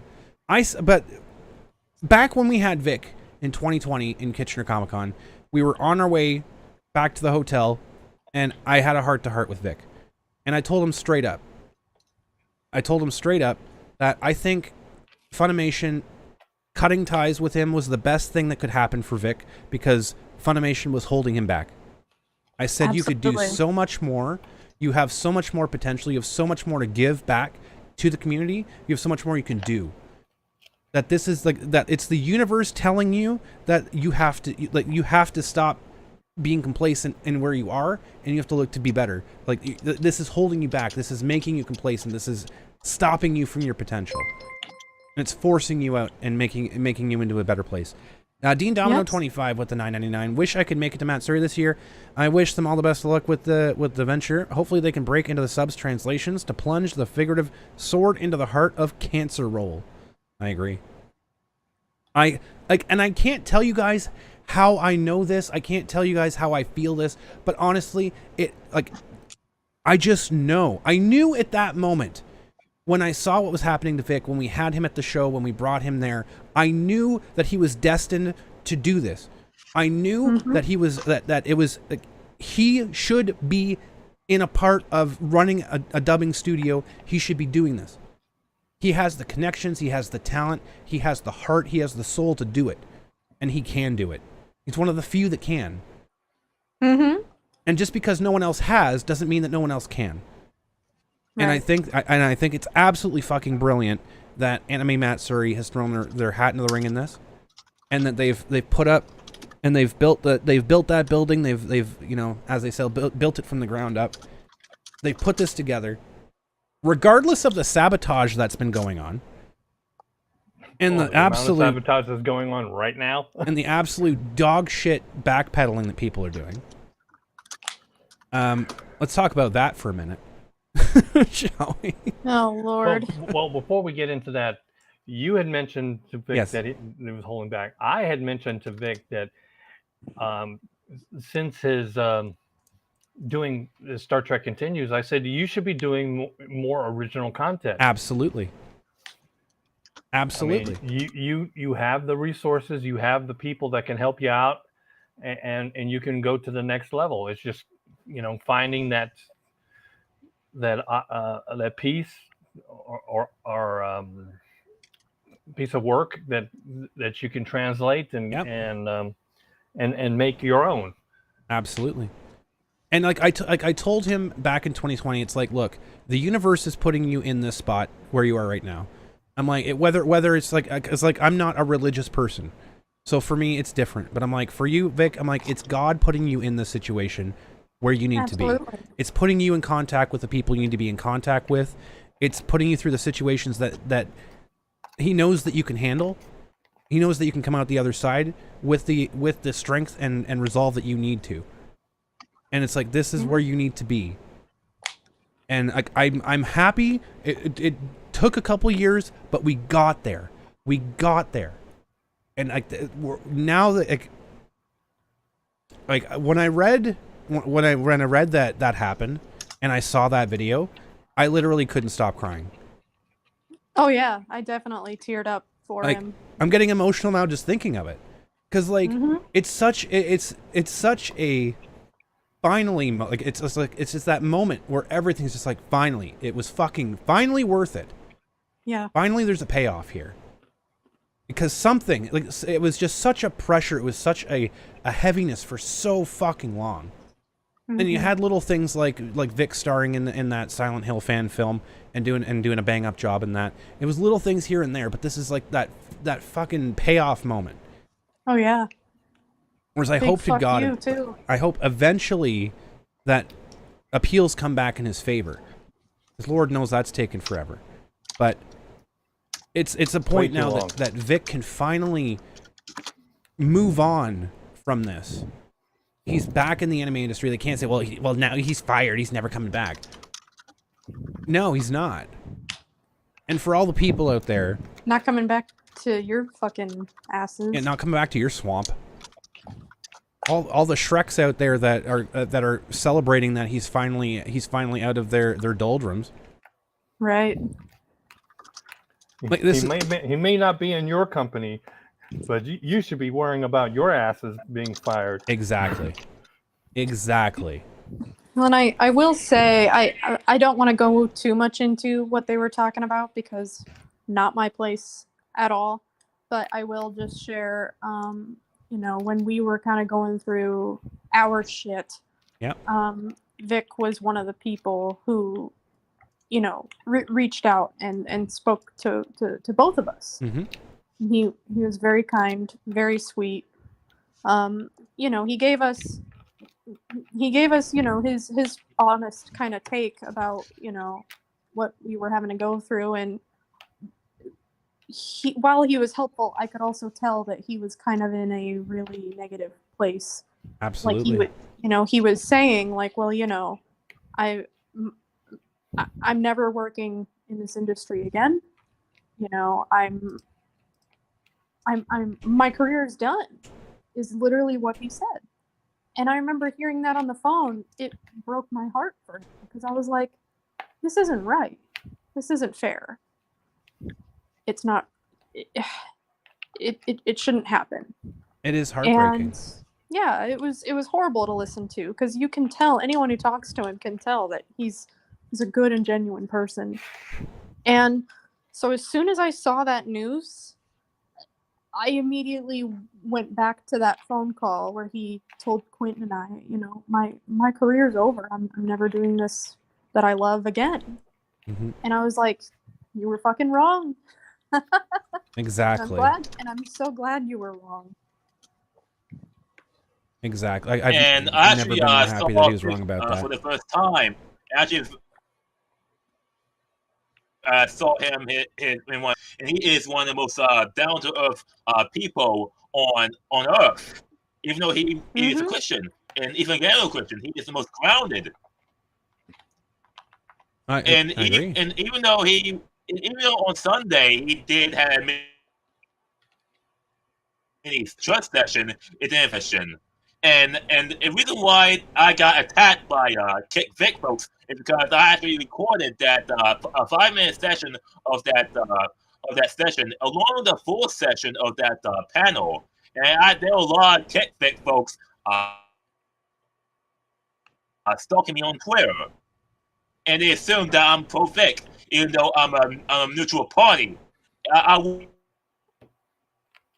wasn't a Vic situation until I was stalked by Vic. Mm-hmm. And now I fully support Vic supporters. Absolutely. It's hard to get on the side of people when they're constantly, if you don't agree with everything that we say blindly, then you're against us. Right. And very much to character. I think Vic figured out that he was no longer going to sacrifice. Like very much like how Edward Elric realized that no more. We don't need alchemy anymore to be, powerful. Mm-hmm. Vic figured out that, you know what, I don't need to, like, I need to let go of this, and now he's finding out that he can move past it and that he can become even more. Yeah. He can become even more than what he was. And it's such a beautiful thing. Yeah. And to see people still trying to tear that down, it's shocking. Like, I thought that after all was said and done, right? Because I don't know why I'm surprised about this. I don't know why I'm surprised about this because I knew from the start this is what it was about. It was about control. It was about power, right? Of course. It never was about truth. It's not about fucking victims. It was not about victims. It was not about truth. It was not about, whatever else. It was about control. And when Vic announced that he was part of this project, when Anime Matsuri announced their dubbing studio, and we have the absolute vicious harpies on Twitter, like, well, now that list makes it super easy knowing who to block now. Yeah. The people that think that that's just them being petty, that's not the surface. That's just the surface of it, right? That's a dog whistle out to everybody else in the industry saying that go and attack these people. These people deserve to be canceled. These people deserve to be blacklisted, etc. Like, we had Amanda Miller on the show, and I don't want to drag her into this because she hasn't. Again, I'll preface this by saying she hasn't said anything about it. She's not involved at all. But Amanda Miller, very much, she doesn't want to be involved. She doesn't want to say anything one way or the other, even though she's very outspoken about most topics, because if she says the wrong thing, she's canceled. Right. If you do the wrong thing, you're canceled. Look at Eric Rowan. He took a stand. He put his foot down. He said stuff, like he said his piece about Kyle Rittenhouse. He went on the wrong shows, and all of a sudden, he's no longer welcome anymore. Yeah. Yeah, and that's the thing we have a problem with since 2016, which is the rise of social totalitarianism. Yeah. And Stan, you had a point? Go ahead. Amanda Miller gotten the same treatment, for appearing on your show and, Yep. and Geeks and Gamers and Red Neurotic, and so yeah. Exactly.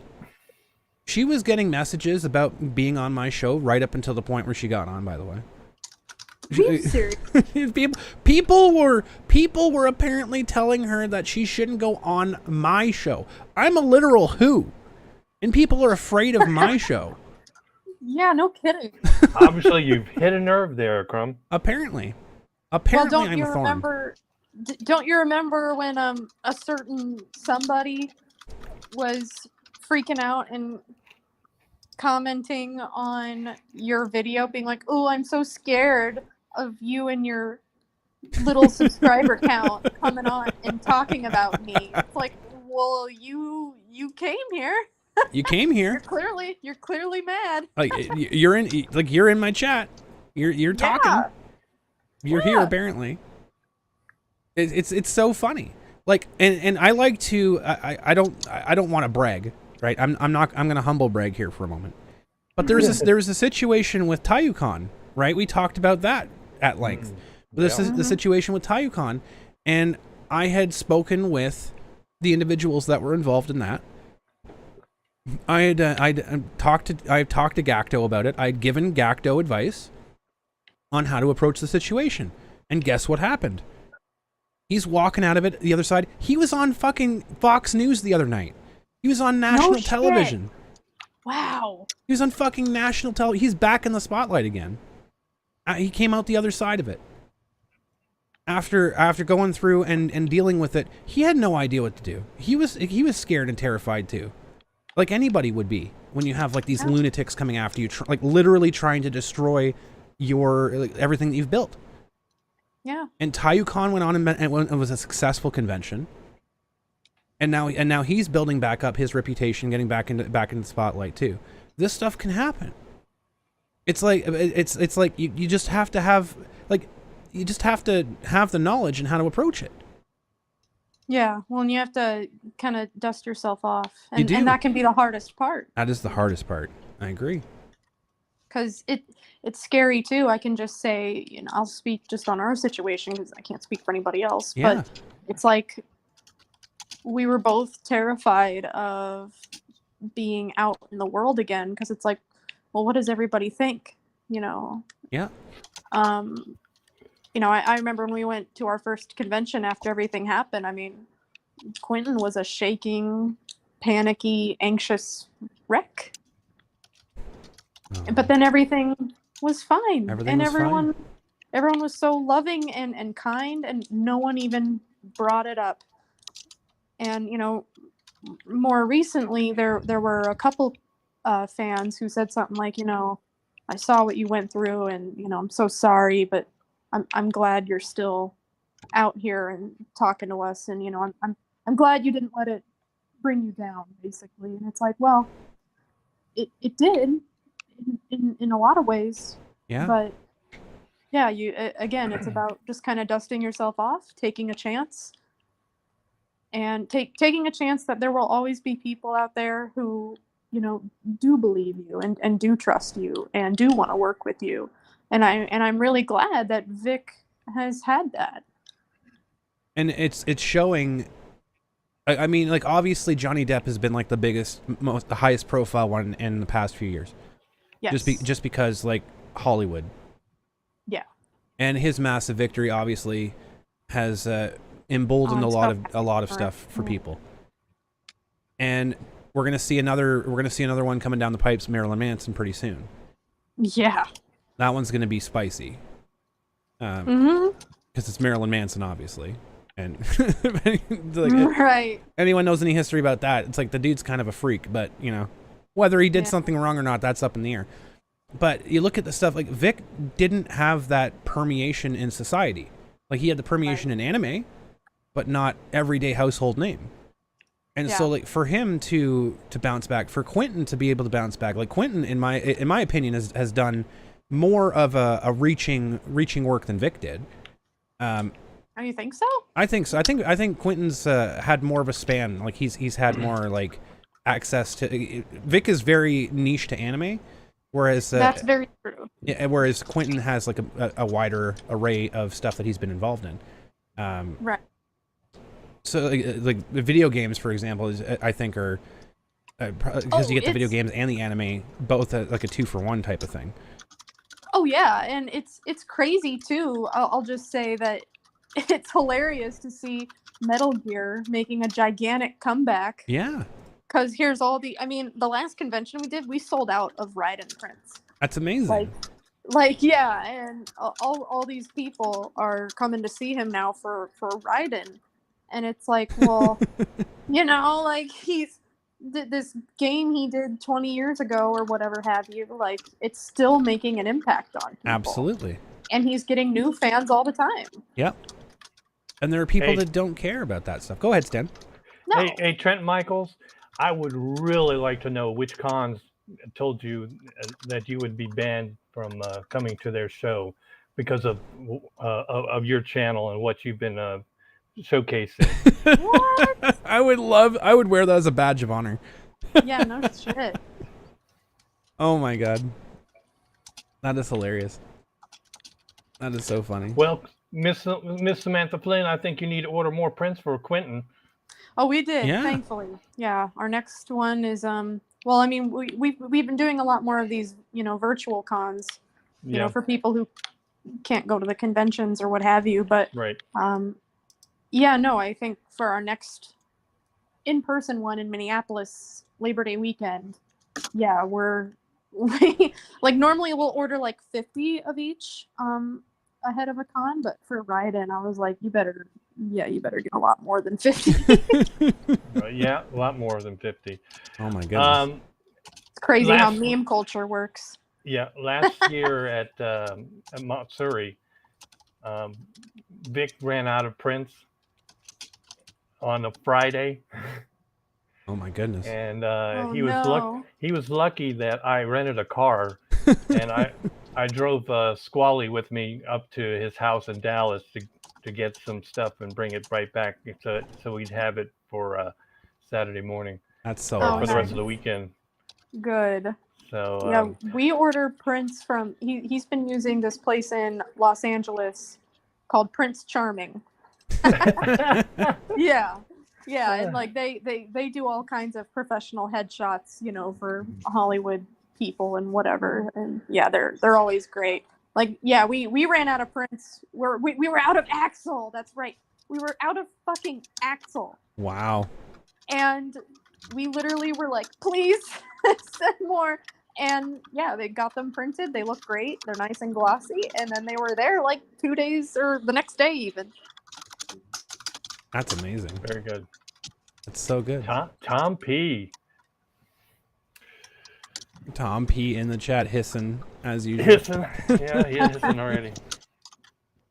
I'm excited to see all the stuff that Anime Matsuri has planned. There's so many people that they're trying to sabotage the convention and attacking Anime Matsuri for previous owners of the convention. Like I don't understand, guys. Here's the thing: there's a lot of shit that happens at conventions that most people would think is you know, quote unquote shady or shifty or scummy. But most people have also never ran a fucking business in their life. Let's be real. Right. Let me just say that going go to Anime Matsuri, okay, given it's still the age of COVID, and they're running their show, so they had less staff and the convention center had less staff as well. Mm-hmm. As a former convention runner, it's hard to turn off that brain, that convention run organizer brain. Yes. Because we see stuff that most people don't see. Yes. And the one thing that we always said is if something happened, and I'm not saying that it was good or bad, but if something happened, you know how successful your show and your staff was when the attendees don't notice it. Exactly. And there is a reason why that there is fewer staff and volunteers. It's because of the media hysteria that is still ongoing, and Yep. 2, the mask mandates and the fax mandates. Those are the 3 primary reasons why you having fewer staff and volunteers. That's affected major conventions such as Oricon, MagFest, and Capsicon. And MagFest and Oricon will shelter themselves. Well, Otaku should be interesting because I think they're the same weekend as Anime Matsuri. Yes, it's the same weekend, and Oricon has imposed a max mandate along with a fax mandate. So they're basically telling people who want to know a convention to stay away. While Anime Matsuri is basically telling everyone, we want your money, we want you to come here, we'll be operating as normal, we will help bands operate as normal in 2021, and we got massive growth. Please come for 2022, spend your money here. Well, I mean, good for them. You know what? All the problematic people, all of the psychopaths, all of the people that don't like, insert person here, they can go to the other convention. They can be problematic over there. Right. They can be problematic over there. Otaku is going to have that JP actress at their show. Oh, very cool. Is that the one that was like shitting on Anime Matsuri a couple years ago? Yeah, same one. Oh, fantastic. I cannot wait to hear the stories about how Anime Matsuri didn't pay her. And that's one of the big things, like, oh, Anime Matsuri's terrible because they didn't pay this actress. No, we actually covered exactly what happened with that actress in a video a little while back, so you guys can go check out the video. I won't go too much in depth into it. What happened with her, though, I'll give you a Cole's notes. What happened with her is they brought her in. They paid her what she asked for. She flew in additional people without telling or getting clearance from the convention. She was flown in a week beforehand, had all of her expenses paid for more than enough time for her to be there. She flew in additional personnel and expected the convention to pay for them, and they didn't because they never agreed to it. And that's the whole bullshit of what they didn't pay her and blah, blah, blah. But apparently she has a history of doing this. It's not the first time she's done it. It won't be the last time she does it. And I'm pretty sure that she's going to do it to that convention too, to Otakon. I'm pretty sure she's going to do it to them too. It's going to come out because she does it every single time she comes to North America. I don't know why people keep inviting her. Yeah, like I don't know why are you either. rewarding that? It's the Shibuya Kaho or Kaho Shibuya, whatever her name is. Yeah. Oh yeah, I remember that. Yeah, we talked about it. You can guys go check it out because I actually did a video on it, like an entire topic of it 1 week, and I went through the entire thing and broke down what her complaints were, how valid her complaints were, and I spoke to people around that convention and got the actual details about what happened. And so she does it all the fucking time. She does it all the time, and she does it to North Americans because that's apparently some sort of thing to do. Like, I don't know. I don't understand. It's not the first time it's happened. It's not the first time she's done it, and she's done it. No, I'm not talking about specifically her, but there have been some other. Yeah, seriously, JT. Artists and voice actors and manga artists that have done that too. Oh yeah, there's entitled assholes everywhere. It's unfortunate. Speaking of entitled assholes, Morgan Berry. Good segue. Oh, Morgan Berry. Man. Want. Oof. How many people on that list took money from Anime Matsuri, quietly sat by for the months that preceded, doing all of the recordings under Vic Mignogna and under his ADR direction, laughed, got paid food, got paid to go and record and had great times with all the people there and whatever they did. And then how many people on that list afterwards when it wasn't convenient to be friends anymore? I didn't know I was working under this. Sometimes people, sometimes when you're an independent contractor, you just find out things after the fact. I want to get your guys' opinions on that. Morgan shouldn't have said anything. No, she shouldn't have said a fucking word. Nothing at all. No, shouldn't have said a fucking word. Not one. And, not one IO. I don't want to trash talk her because again, she's. Oh, I do. Hey, girl, I ain't stopping you, but I have to see her at cons again, so. But you know, talking to her, she seemed like a very sweet person. She is a very nice person, but yeah, on social media, she turns into a totally different person. Well, yeah, So you she should can't stay you off can't that damn bend the evil pot. knee.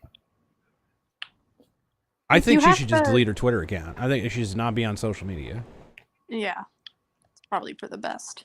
Cause yeah, Crumb, it's like you said, like you can't take the money, and you know, it just feels scummy to me, and I'd say that about anybody. Like you don't bite the hand that feeds you. Absolutely not.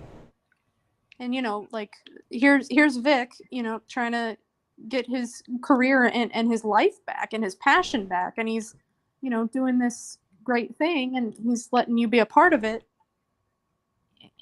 and this is how you repay. It's like it's Exactly.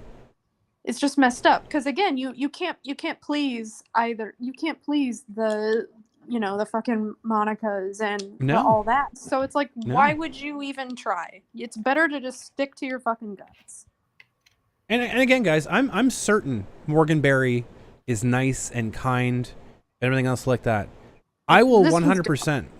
I will 100% say to her face, and I'm not going to go to a convention and do this, guys. I'm saying, like, if we ever have a conversation, this will be something I tell her. I'm not going to be a different person to her if I'm speaking to her face to face. That's what I'm saying. I'm not going to purposely go to a convention that she's at and be like, Morgan Berry, you're a fucking asshole. I'm not going to do that, obviously. I'm not going to do that. But if we have a conversation, an honest conversation about it, I'm going to tell it the same thing to her face. I think she's a fucking coward. I think she has no backbone. I think that she had the balls to go and work under Anime Matsuri. She had the balls to go and work under Vic Mignogna as an ADR, knowing full well it was going to get her backlash in the community. And I think she's a snake for taking the money and then biting him. I think she's I think she's a coward for that. I think, you know what, you take the money and be like, yeah, you know what, we worked together. It was a great time. You know, I had no issues. A lot has happened since the stuff had come out in 2017. People can change. I think that should be, if anything, that should be her statement. I don't think she should go back and say, well, you know, I found a lot of things can happen between when you record something and when it gets released. No, absolutely not. Not things like that. I mean, and again, well, I think my only fear with saying what I want to say is that I don't want anything that I say to reflect poorly, like on Quentin or anything else, because for sure it all comes from me. Okay, yeah, not from him at all. He's a big boy. He can speak for himself. So anything I say, it comes from my mouth and my head. Yeah, 100%. Yeah, I do agree with you that, you know, there is being nice, and there is also letting people walk over you. Mm-hmm. And if you want to make it in this world, especially if you want to make it in the entertainment business, you cannot let people walk all over you. Exactly. Because and now look at where it got her. Look at where it got her. Now both sides don't like her. Now both sides don't like. She Chuck Humored herself. Yeah. Oh God. But she tried to play both sides of it, and she got burnt. Right. She got burnt on both sides.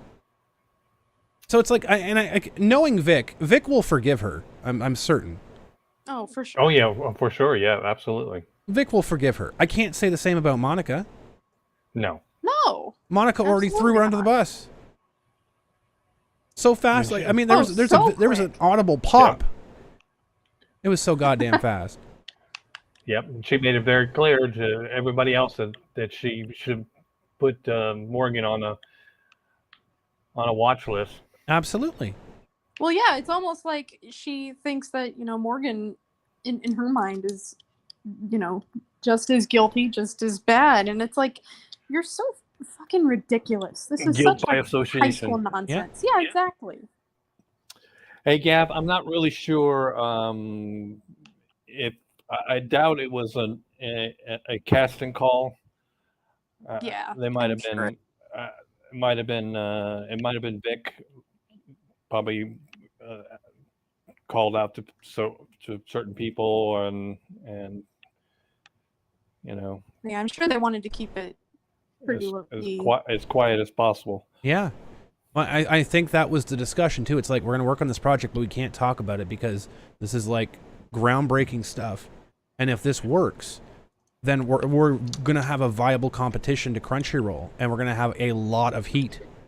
We're going to have a lot of people coming after us for it. So it's like, in order to not scare away our business in Japan, this is how we have to handle things. Discreet, professional, and they fucking did it. They did it. They showed Nippon Animation that they can get this done. Yeah. And they can get it done quietly and professionally and exactly in the standards that they hold in Japan. Whereas you Shame on you, Gav. Shame on you, Gav. Whereas you have Crunchyroll and Funimation that have shown time and time and time again that no matter how big the fucking controversy is, they refuse to steer away from it. They like Crunchyroll, Funimation always want to draw attention to themselves and just make a complete ass. They don't have a control on anything that their VAs say. No, and that's what kills me. You know, like, it really pisses me off how, you know, I'll just use myself as an example, but like, I can be given the most shit in the world for anything that I fucking say. Absolutely.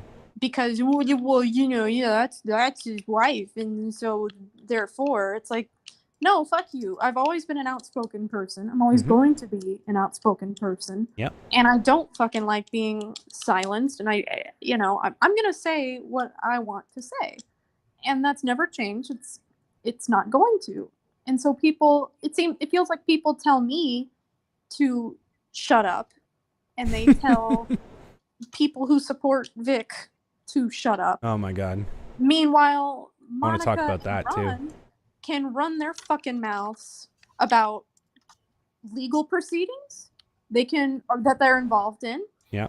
They can run their mouths about, you know, their own professional peers. Like, they can do all these things and it's fine. It's like, no, again, good for the goose, good for the gander. Absolutely. Did anybody else have a point on that before I jump in on this? Because I have something spicy, and it might burn some taste buds. Uh-oh. And here's the thing about Funimation. I mean, Funimation is going to be like this until their business crash. I mean, seriously, if Anime Matsuri is successful in this, and they will be successful, Crunchyroll and Crunchyroll / Funimation will go on an economic war against A. And they will be hell-bent on bringing down Anime Matsuri because they're not part of the clique of voice actors, and especially not part of the clique of anime convention con runners. Because the anime convention scene is a political monoculture. Feel that obviously during 2020 is a political monoculture, and they are hell-bent of defending this monoculture no matter what. Even if it means the collapse of the anime convention scene. No, and they're already attacking Anime Matsuri. Go ahead, Stan. Crunchyroll, it would be stupid to go after Anime Matsuri after their business when they should be focusing against Hulu, Netflix, and AMC. Exactly. Because they could steal everything else from them.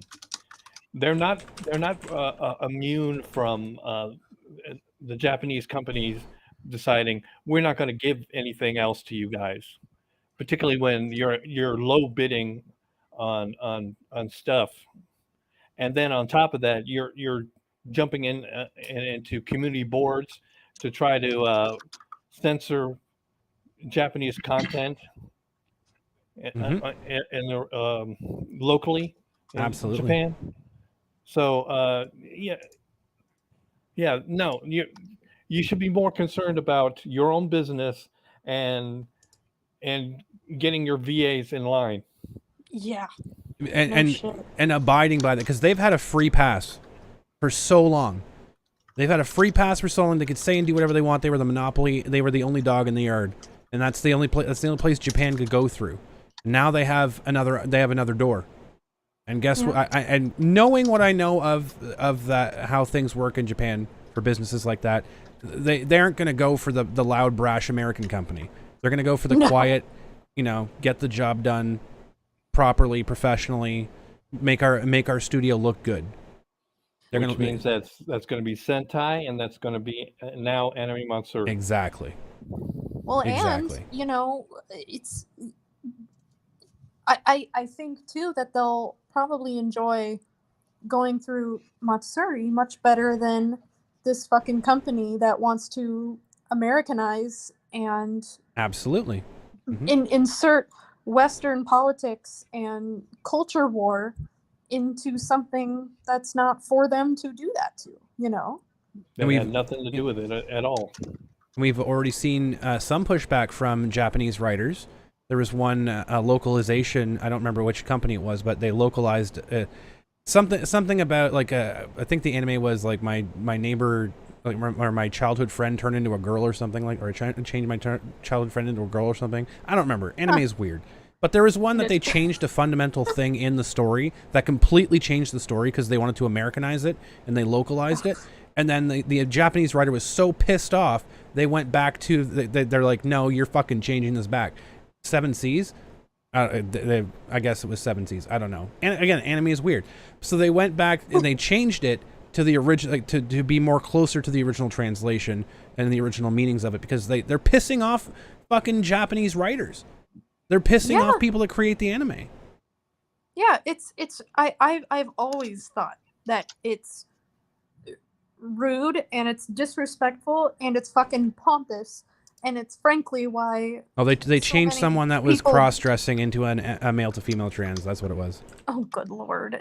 Yeah, like it's why people don't fucking like Americans. Frankly, it's the entitlement and it's the pompous behavior and the thought that well, this is better than what you made.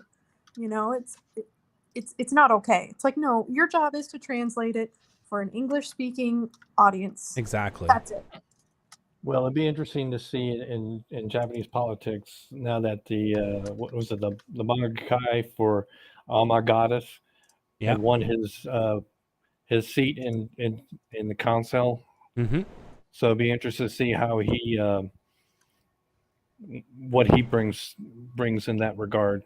Because for Japan, this is not just selling off shit to the rest of the world. This is protecting your culture and preserving your culture and art pieces in other areas. Like if we're bringing over Japanese like art and Japanese like manga and anime, it should be as close to the original as possible because that's the entire reason that they're sharing it. They're sharing it because like we're supposed to be taking interest in that, not because we want to change it. Oh yeah, it was Love Hina. I'm sorry, that's correct. Love Hina, not Oh My Goddess. Yeah, that's a different person. Dean Domino 25 with a 49 super chat. The only thing I can think of why Crunchy is concerned is Netflix and Hulu have activists in their company like we do, and we'd never betray our own. It's a good point. Well, that's not true anymore. Netflix has gotten rid of some of their activists. Yeah, have they? Thank God. For not working. Yeah, these companies are finally realizing basically quitting all day. Pay. Yeah. So I think we're seeing like a reckoning in the industry, and I think giving opportunities and alternatives for Japanese studios to go to and be like, look, we're an American studio. We're going to take your vision. We're going to take your vision and your culture, and we're going to represent it to to our neck of the woods exactly as you have it. And we're not going to change anything, and we're not going to betray you. We're going to be like, we're going to honor your image. And I think that's going to be more palpable for Japanese studios going forward than it is bringing over like Kobayashi Dragon Maid and making it a complete shit show, or bringing over like other really popular animes and inserting fucking woke nonsense into it that was never there to begin with.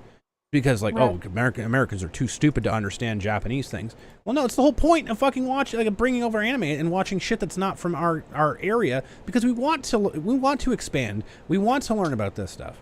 Don't choose for me what I get to understand and what I don't get to understand. Like, Well, and frankly, that kind of shit is a big reason why, I have a lot of friends who they will not watch English dub. Exactly. Because it changes so much to the point where it's not even like it's not a part of the story anymore. It's like they change so much and they disrespect what the original creators made. It's like, isn't this kind of cultural appropriation that you guys are always screaming about? Like, Exactly. Isn't this it? You're whitewashing anime to make it more palpable for a Western audience. Like it's the jelly donut thing. Like that shit made no fucking sense when I was a kid. Like it's to an nth degree now, because now you're changing entire characters. You're changing entire storylines. Oh well, we don't want to make the Sailor Scouts lovers because that's just weird. So we're gonna make them cousins instead. Like Oh yeah, that's making it so much better. like it's so ridiculous. Oh yeah. It's so ridiculous. But to my point that I wanted to bring up earlier, and Sam, you hit the nail on the fucking head.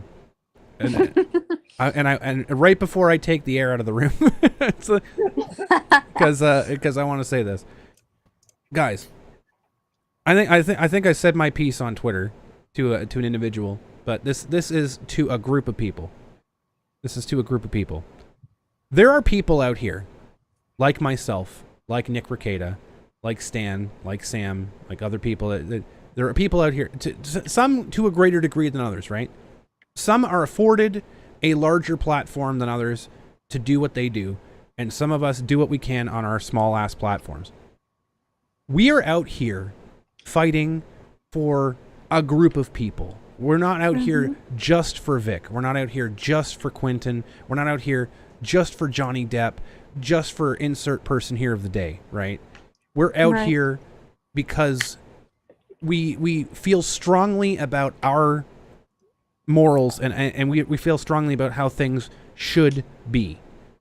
We feel strongly about justice, about truth, about facts. So when you're out here and saying, "Oh no, Vic is fine now, so just shut up, stop talking about it. You're bringing badness to Vic. You blah blah blah blah blah." I have two words for you. I have two words for you. Fuck off. Yeah. Fuck off. Ridiculous. It's not about you.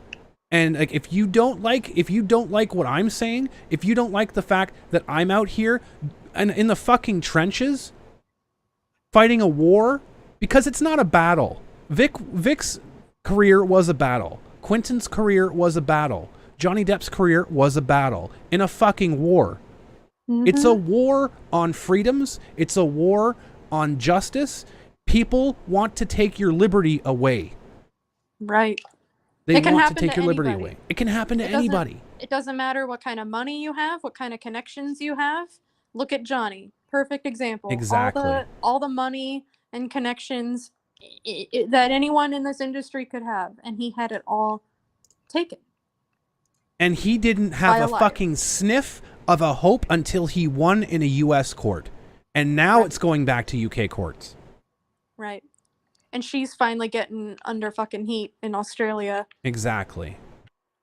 It's like, it takes a long time sometimes to and get you will not justice, believe how but many it does people happen. that have been defending Amber Heard, and they're still supporting Amber Heard. Of course they are.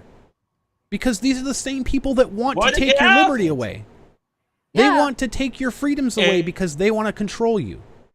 And the end game is to devolve society into what mainland China is, into what modern mainland China is. Basically, the worst of mainland China has to offer, and the worst of Brazil will have to offer. And that's the thing about modern life is cheap. There is no real constitutional rights, and everything is controlled top down by the party.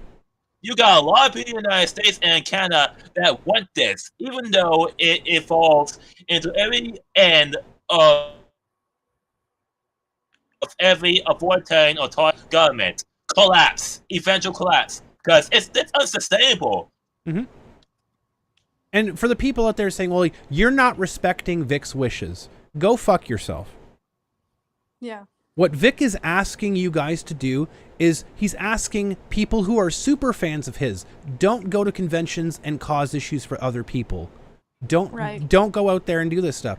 Like, he's asked me straight up, do you guys, like, and for the people who don't know, for people who might be brand new to this, I know most of the people here have been with me through all of this. I did not ask permission to have Ron Toye on this program because Vic does not control me. Right. Right? Friends do not control each other. That's a main thing. That's a big thing. If a friend lords something over you as control, that is not a friendship, that is ownership. Right.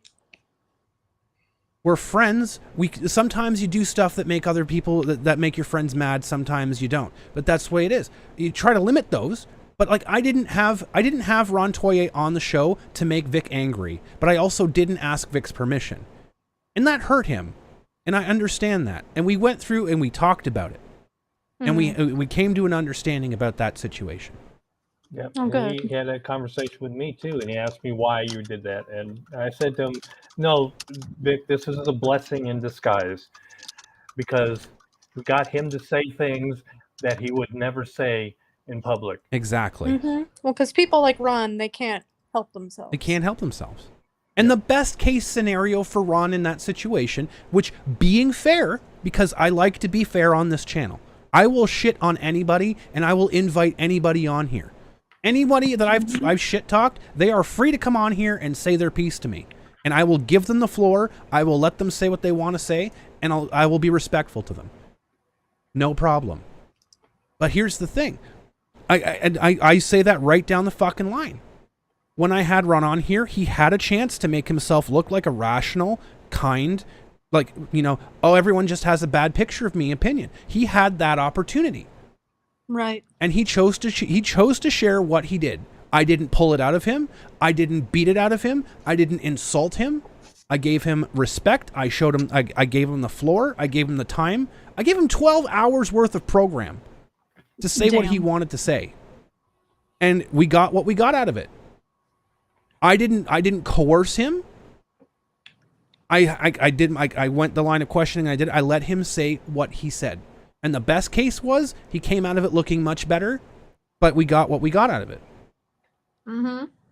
And the amount of people that were staunch supporters of Vic that cast their hatred and vitriol at me. How dare you have him on there? How dare you give him a platform? How dare. And then after all of it, they're telling me that I need to shut up, that I need to stop talking, that I should stop talking because I'm apparently the one that keeps this going. Meanwhile, right. Nick Rekieta hasn't talked much about it in the past year and a half. I haven't talked about much about it in the past year and a half. There's been like other people like Clownfish TV, that Umbrella guy, Yellow Flash, Hero Hey, insert people, Come Geek Some. They've been on other topics. They haven't been talking about Monica because there's nothing to talk about with these whales. They're just empty, vapid cunts. Mm-hmm. There's nothing to talk about with them. So we don't. I avoid doing shows if there's nothing to talk about at all. You guys have seen it. But this is the point. We don't talk, but they don't stop talking. They've never fucking stopped. Mars Girl hasn't stopped flapping her fucking fat fucking lips since this shit has started. And here's the thing about Mars Girl and Monica. They're not going to go to Anime Matsuri themselves because they made it very clear that they're going to do big talk. They make big talk, but will not do anything. And believe it or not, they won't even fundraise the money to go to Anime Matsuri. One time they tried, and all she did was he bought a big couch for herself. Like, oh my god, the vegan is not going to eat meat. Wow, the vegan is going on a meat strike. Incredible loss. Wow. Incredible loss. They weren't going anyway. They can't afford it. They can't afford to go. The point here, like, you look at all this stuff. You look at Monica. That's all they fucking have. That's all they have. And BT, I'm sorry I fucking wrestled your Jimmy's BT by insulting your queen and saying that she's had 699 rolls and nobody can fucking remember them because they aren't memorable. Vic has had a fraction of that, and he has had exponential more success. And I don't Yeah. care how many fucking random name lotto numbers come up and tell me, oh, you don't live in Texas. Monica's all over the place in Texas. No, I could walk down fucking Texas tomorrow and I can ask every single person I come across, do you know who Monica Rial is? And they'll probably look at me like, what the fuck are you doing? Like, who the hell are you? Nobody fucking knows outside of anime. Outside of anime, Right. you don't know who Monica Rial is. You have Right. no clue. Because again, that's the scope of her talent. That is literally scope of her quote talent. unquote. Or even if you ask the local Dallas area theater people if you've heard of Monica Rial, and you would get the same answer. Who? Exactly. Literally who? Mm-hmm. Literally who? What's so ridiculous is that, you know, when I saw that person say that, I was like, that's just incorrect. And I don't even say that because I dislike her and like Vic. It's not about that. It's about like, I could tell before I knew his name, I could have told you a lot of Vic's roles that I knew and could remember. I didn't know even that what Monica was doing until one day I was like, I looked up a cast of like Soul Eater or something, and because I knew Vic was on there. I love his character on that, and I was like, oh, Monica was one of the main characters. Exactly. Didn't fucking stand out. Didn't clue in. Had no fucking idea. Easily forgettable. Easily sits in the background. And you know, it's hard to say, but it's like, well, it's the truth. It's Yeah. And you have a bunch of lunatics flapping cellulite on Twitter, like they know what they're talking about. Like Renfamous doing everything she can to search up dirt on Anime Matsuri, looking up the fucking plot of land on Google Maps and trying and searching the LLC and searching like the business licenses. Like you're a fucking lunatic.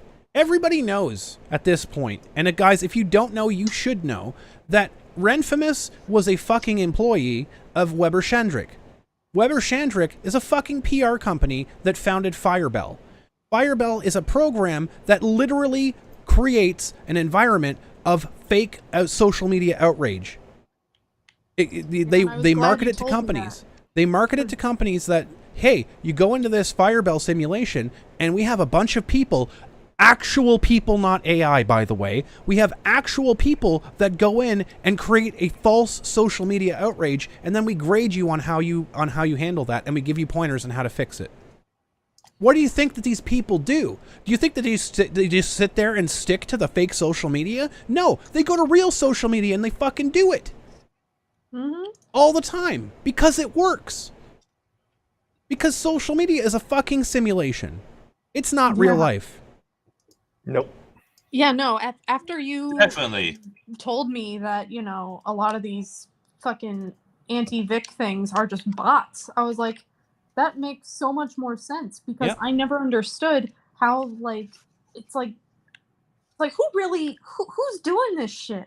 Who is fucking sitting back and name searching anytime anyone says anything fucking nice the about running Vic? problem is to require verification through real ID, through actual ID. This will stop the bot problem immediately, requiring every person who uses bots to hold an ID and show ID. Well, and this is a problem, right? I think what should actually happen is that people shouldn't take Twitter seriously. If shit happens if Fallout happens on social media and it happens on Twitter, it should not be taken as cardinal rule as to what happened. Twitter's not a fucking real place. No. Twitter is not a real place at all. When you can have Papa Musk showed that.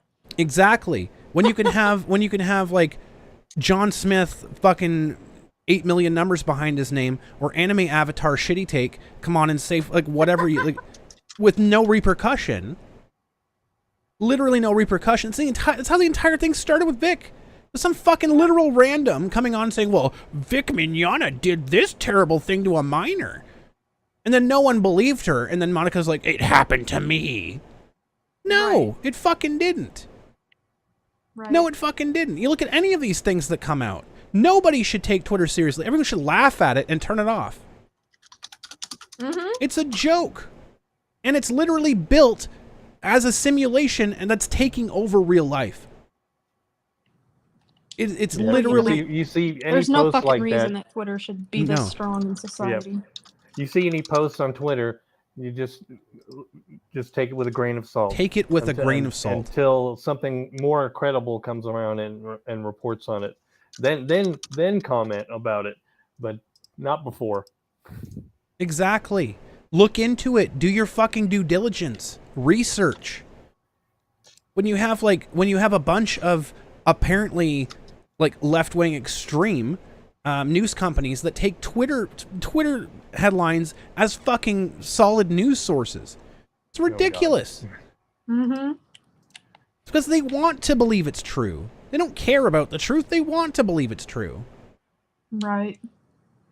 So you think they would learn from that after being sued by someone from Kentucky? Oh, you'd think. No. Mm-hmm. They don't. That's for sure. So, like, for the people out there that are telling me to shut up, that are telling the Nick Rekitas to shut up, go fuck yourself.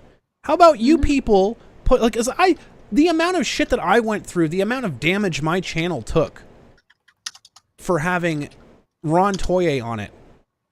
Not once, not twice, but 3 times. And I wasn't doing it to boost my signal. I wasn't doing it to boost attention to me. I was doing it solely because I knew that stupid marmot couldn't keep his mouth shut. 100%. I present to Crumb the Medal of Valor for going through 3 shows. I sat through 12 hours of that. And the amount of crap that I took on all sides for it. I didn't do it to get my channel boosted. I didn't do it to get notoriety. I did it because it was exactly. I knew it was going to cause a lot of damage to my channel and my brand. I didn't care. It wasn't about my brand. I was doing it because it needed to be done.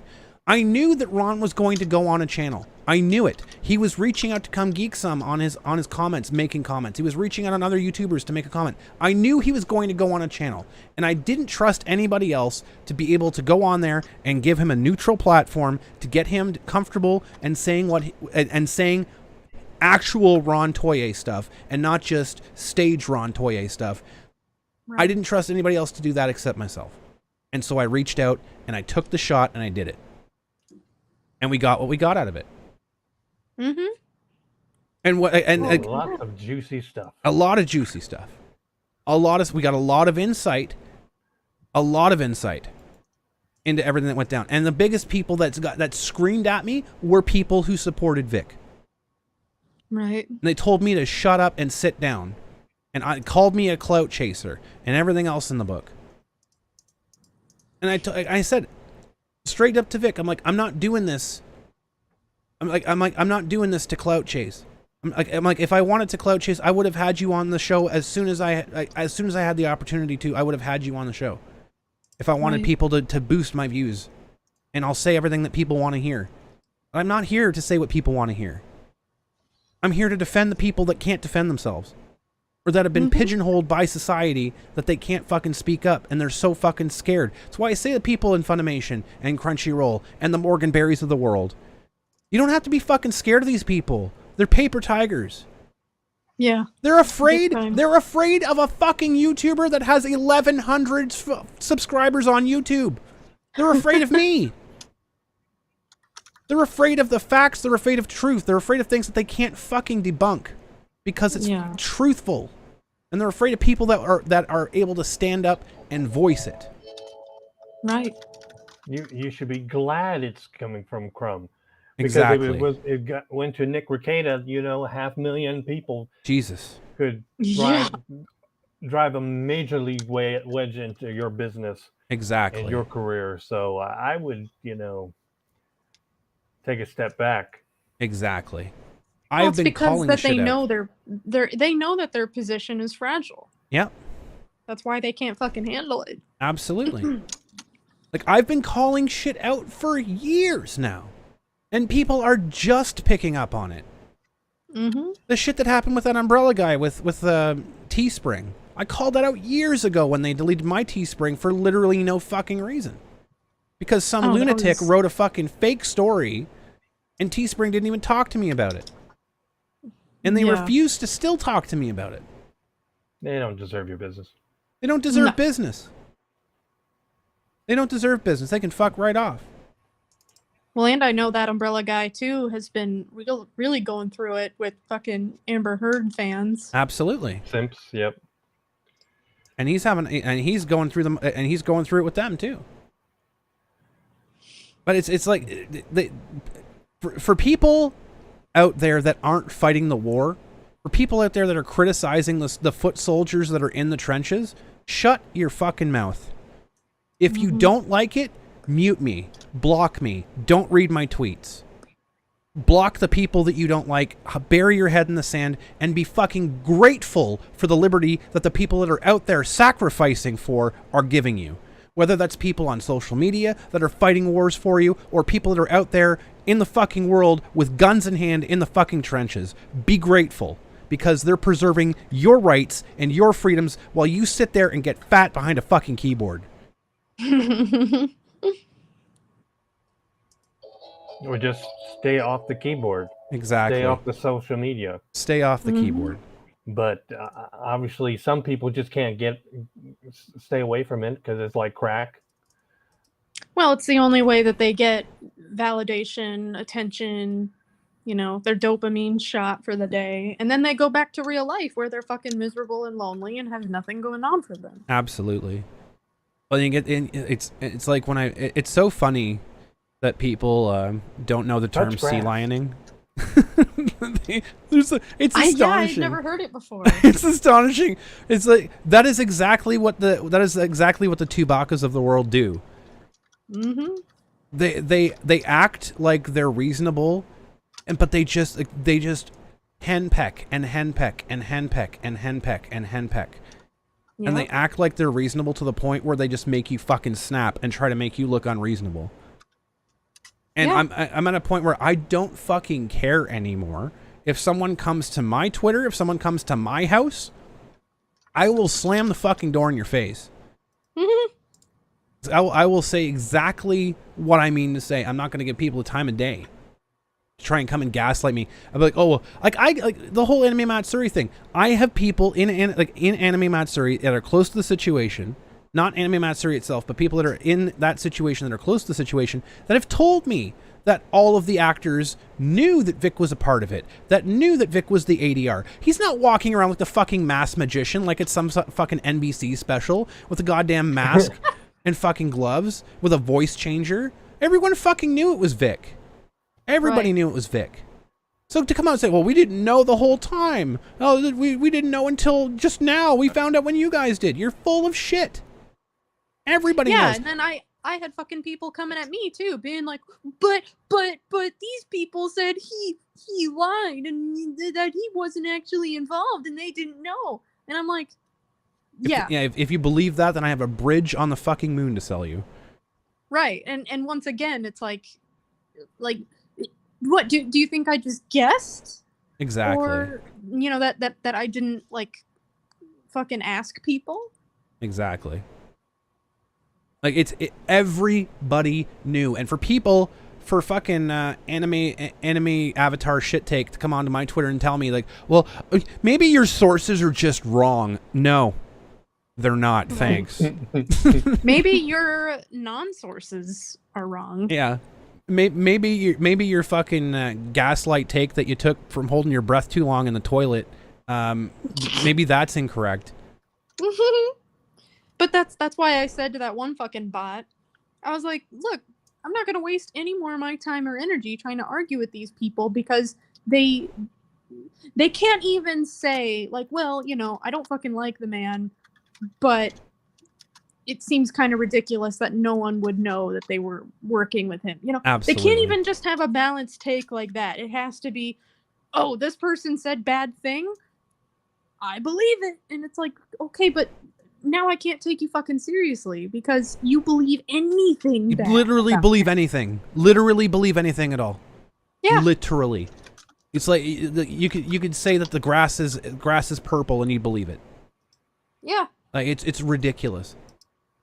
And it's so stupid that it's coming from people who have literally no experience in the anime dubbing industry beyond maybe translating something one time. Like, Mars Girl, shut your fat fucking neck. Because you have no fucking idea what you're talking about. I understand that you were a part of a successful channel. You were a part of a successful channel. Just like a cancerous lump is part of a successful person, doesn't mean that that cancer is successful. Oh my god. You were a part of a successful person. You literally, you don't know how to be successful. Shut your fat mouth. Well, and how successful can one really be if they have to e-beg for a couch? Exactly. You have literally no idea what you're talking about.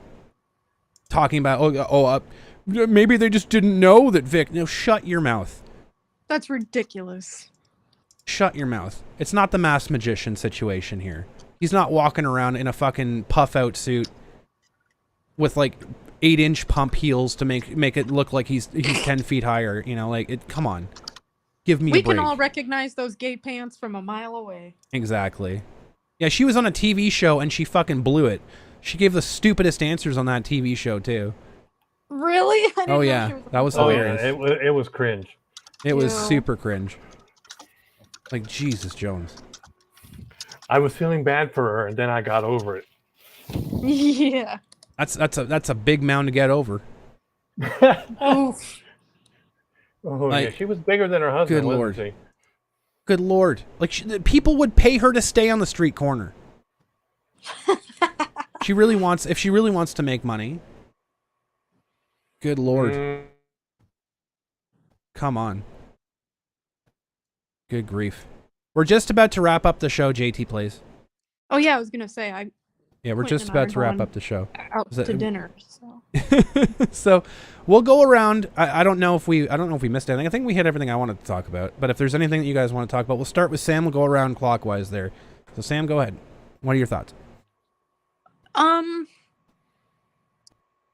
gosh. I mean, I think we pretty much nailed everything that I didn't already talk about on Twitter, but yeah, like, perfect. I'm happy. I'm you know, it's as much as it is fun, you know, like ripping on people and telling them to shut the fuck up. I do also want to make sure, like, we should also be happy for Vic and be happy for Vic. Absolutely. Yeah, eternally grateful that things are finally coming around. I definitely want to. Granted, I know this was in the works way before this, but you know, I think the Johnny Depp case is really helping kind of shift the culture and how people talk about these things. Yes. And yeah, I'm looking forward to seeing where he goes with it. And I know someone was asking earlier in the chat. They did want to know if we were going to be involved with Anime Matsuri at all. I'm in talks with them. Nothing set in stone yet, but I am talking to them. And people, you know how to get people to show up at conventions. If you want to see them at conventions, you got to request them. You got to tell the convention that you want to see them. So yes, let them know. Let them know that there is fan demand. So yeah. Sorry, one more real quick. Because Oathkeeper reminded me. Thank you. Again, this is just a stupid little story from the convention, but so many people don't understand. Like, I know, shocker, but like, actors are people too. And there was this one, and it's funny too, Crumb, because all I could think of in my head was like, I understand why Crumb doesn't fucking like cosplayers. Fucking freeloaders. So of course, I attend these conventions with Quentin, and I kind of just help him, you know, with the schedule. I help him, you know, kind of organize the table. I kind of help with the money, just doing handler shit. And one of the things I feel like I've had to do is really kind of lay down the fucking law with some of these fans. So we were sitting there, and he had a long fucking line. And this girl comes out of the line, and she comes up to me, and she asks me, how much is it to record him saying something? And I said, it's $80. Yeah. And she kind of made a wincing face and went back in line. Thought nothing of it. And she comes back around a second time and goes, she asks me another question about the prices. I tell her again. And she goes back in line. And she comes up to the table with her mom or her friend. I don't know who it was. And she has her phone kind of pressed against her tits. And first thing she says to Quentin is, can you say whatever, something in Raiden voice? And, you know, he does it all day. So he just immediately goes into it. Mm-hmm. And then she puts her phone down and presses something and then puts it away. Oh my gosh. I wasn't born fucking yesterday. I'm not a fucking idiot, okay? And I understand a lot of people don't understand, but this is a PSA to everybody. If you go to meet a voice actor or anybody like that, you really should ask fucking permission. Frankly, it's actually against a lot of convention rules to record them without their knowledge or paying, because it's their creative property. It's how they make money. It's how they make a living. Exactly. And it's not okay. And so I was sitting there and I was thinking, like, should I say something? Should I not? I don't want to make a scene. I don't want to make a bad impression. I don't want this to have a bad impression on him. I don't want to accuse somebody if that's not what was happening. Am I overreacting? You know, I had a lot of things going on in my head. Yep. But her friend or her mom, I don't know who it was with her, and she did pay for something. So she handed me her card, and I didn't make a big deal out of it, but I asked the girl, I said, I have to ask, were you recording him when you came up here? Immediately gets a fucking attitude. No. And I said, oh, okay, well, if you weren't recording him, that was a very odd way that you approached him with your phone, had him say something to you in your favorite character's voice, and then you put your phone, you pressed something on your phone and then put it away. Mm-hmm. That was very weird. And she literally rolled her fucking eyes at me and was like, I just got a text, that's all. God, you know, like, fucking little bitch. And so then, and meanwhile, she's talking to me like that when I have her mom or her friend's fucking credit card. Yep. And so I look at this person she's with, and I'm like, look, you've got to understand where I'm coming from, okay? Like, that's not right. Exactly. So I need to know, if she recorded him, I am charging you guys $80 for it. If she didn't, I'll fucking drop it.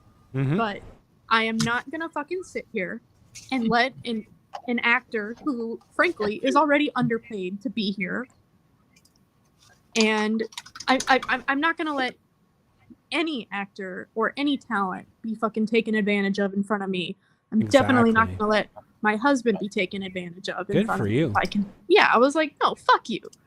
Like, literally, it's so fucked up. And so this person she was with literally said, give me your phone. Like, and I didn't ask her to do this, mind you, but she looked through this girl's, looked through the audio recordings and then looked through her video recordings and, like, showed me. She was like, look, if she did record it, she deleted it, you know, like, I'm sorry that happened, blah, blah, blah. And I said, you know, it's fine. I appreciate you showing me that. It's just, you know, you cannot record guests unless you pay or ask.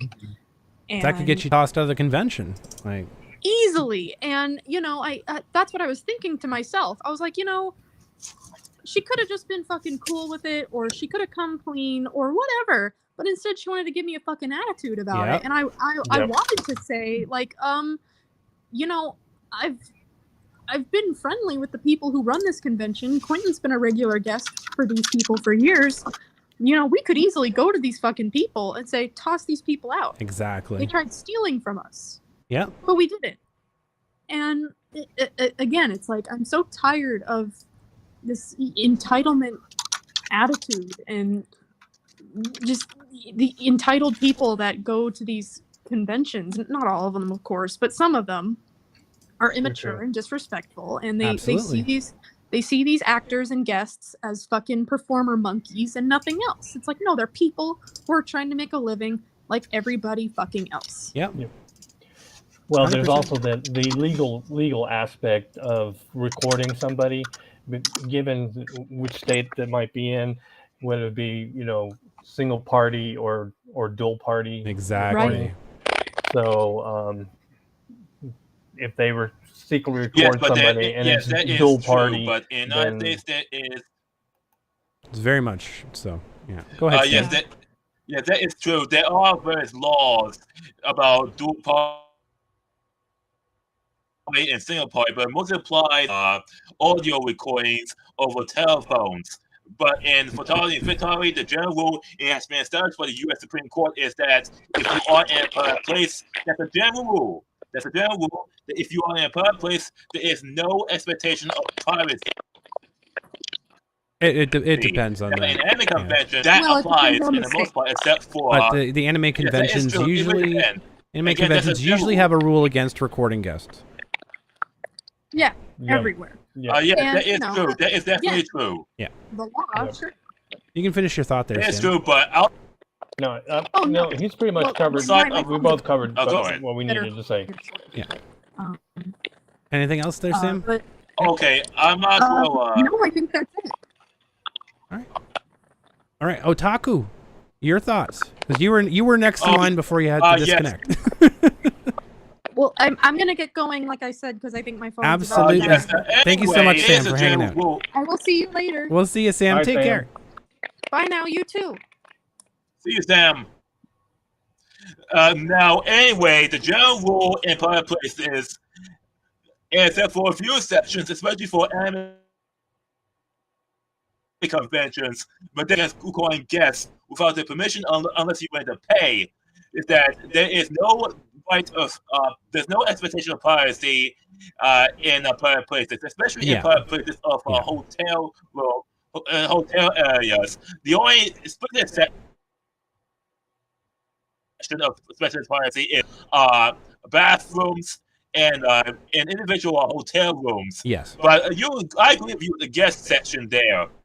They usually they have rules. But but as for photography and videography, there is an expectation as permission to take photos of cosplayers or attendees, but 30% of the time or 80% of the time, depending on the convention, they just naturally post for you, or they know that it's a photographer, and they naturally do it. There have been some occasions, and well planned, because I'm more of a candid photographer. I take opportunities to take photography. Absolutely. Every chance I get. 9 of the 10 times I ask permission. Yeah. But there are many times that people are already naturally doing it, and I take photographs of it and I get confronted about it about 10% of the time. Yeah. 9 of the time, I just get reminded of it. A few of those times have been hostile. It does happen, yeah. Unfortunately. Otaku, did you have the hobby? Did you have anything briefly that you wanted to chat about, or any final thought to touch on before we go to Stan? None, to be honest. None? I just say what I said. Right on. Well, I appreciate you being here. Thank you. There's one more thing. Yeah. If you take photos of any guests without permission, that's definitely theft of service. Yes. And if I was staff and if he came clean, I would just let it go or give him the opportunity of paying $8. With that attitude, the attorney did. Regarding the guest you mentioned, I think he pays $8 right now or leaves the premises. Absolutely. Cash or credit. Very good. All right, Stan, final thoughts. Oh, well, next week, I hope those who are able to attend, I will be at Anime Matsuri to That's see cool. my buddy Vic and meet up with a few folks, some YouTubers. Oh, nice! I'm actually attending Anime Matsuri as well. Well, I saw you at Anime Matsuri last year. I didn't say hi. Didn't know who you were at that time, but that's all right. But I will be there and hanging around Vic and see Perception Check and Nick Ricada and Yellow Flash and maybe Tug if he shows up. So I look forward to anybody who's attending. Tug is not going to be there. He canceled his appearance because he can't afford the money. He would spend the money here. That's unfortunate. At home. Well, I hope it's a good one for you, Stan. I'm looking forward to it.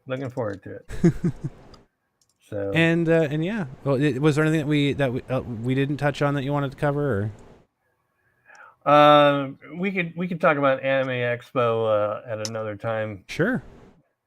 So, because I know more stuff is probably going to come out.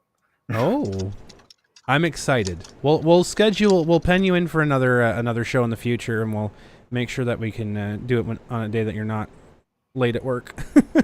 We can get you in here for Today was terrible. for the conversation. No problem. Thank you, Stan. I appreciate you being here. It's good to talk with you guys. Always good to talk. And the ConVengers panel, I think, was a success here. I think we had a good chat. Final thoughts for myself, guys. We did have a super chat that came in. Dragon Ball superhero movie getting released in the US, both sub and dub. You'll be watching it sub, so you won't have to listen to Rial, Sabat, and Sean. I would agree with that. I probably will watch it subbed as well because I don't want to listen to that screeching harpy and her sycophant friends. I probably wouldn't pay the money to that company. I would. Are you kidding me? I'm not going to pay money for that. I'm going to find an alternate source. If I have to find binoculars, I'll do it. But final thoughts for myself. Like again, to echo what Sam said. I know we've been shitting on a lot of people today. We've been calling a lot of people out and saying some stuff. 100%. I will celebrate. I will finish off by celebrating the victory here. I will celebrate Vic and Anime Matsuri's massive victories with this dubbing studio. I cannot wait. I cannot wait to put my money down and pay to watch the new dubs, the new series that are coming out from that studio, and support them as much as I can, whether it be as much as I can financially or through promotion and whatever else. I think it's going to be great. I think this is amazing things for the industry. I think it's amazing things for Anime Matsuri and the fans, and fans of Vic Mignogna, fans of Linda Young, fans of Tiffany Vollner, everybody that's involved. Great news for independent contractors. I think that's a huge victory for them as well, giving them options, making it more competitive to get them to work for different dubbing studios as well. I think it's fantastic news. I think all of this stuff, guys, go to Anime Matsuri. If you're physically able to, if you're physically capable to, you're in good health, go to Anime Matsuri and enjoy it. Enjoy it for what it is. They are clearly have the fans in mind. They listened to people.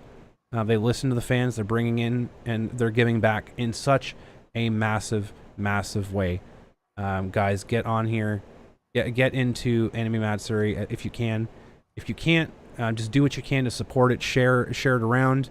If you have the financial stability to donate or make donations, and I would suggest doing that as well, because you really do want to see them be rewarded for listening to people and listening to the fans, because that's honestly top end. Like, your first customer is your vendors, absolutely, but the people you should be taking care of and the people that you should be making happy are the people that walk through the door. Regardless if that's a voice actor, if that's a vendor, if that's a fan, a ticket holder, you should be making everybody that walks through that door, volunteers and staff as well. Everyone that goes in there in that building to be participating in that should be happy, and Anime Matsuri should absolutely be proud of what they've been able to put together. So, thank you guys so much for hanging out. Thanks to the panel for being here. First of all, donating your time on a Saturday afternoon, Saturday evening, being here. Big thanks to Thank you Sam. for having us. Big thanks to Stan and J-Kid of Ministry of Otaku. I'm going to post all your socials, guys, in the description after the show, so people will know where to find y'all, and we'll get you guys out there as well. And thank you guys out there in the audience for watching. Without you guys, we wouldn't be doing anything. we wouldn't be broadcasting to anybody at all. So you guys make a difference, and we're finally starting. Again, I said this like I said a long time ago. This stuff takes a long time to finally start making a change, and we've been fighting a very, very long time. And there's a lot of people that are really fucking tired, and there are some people that have taken a break and taken a rest, and there are some people that have laid down because they can't take it anymore, and there are some people that are still pushing on and still going. We appreciate the support, honestly. We appreciate the views, the shares, the likes, the donations, the whatever you can do to show support, because it is making a difference. Even if it's just an inch. Remind you in the Avengers, remember when Steve Rogers gave that tug to Mjolnir, and it moved a half an inch there, like a little tiny bit, that got Thor's attention. In the end game, he was able to pick it up. So I'm pretty sure at some point we'll be able to wield that and get things back to the way that things should be, in the hands of the fans, in the hands of people, and back into freedom and liberty for everybody. So I'm hoping we can get there. And it will all have started from you guys, and we're just carrying on that torch. So thank you guys so much for tuning in. This has been another wonderful Canuckleheads. Until next time, be sure to hit that like button, like and subscribe, because I gotta say it. Till next time, keep your stick on the eyes. Bye-bye. And we're off.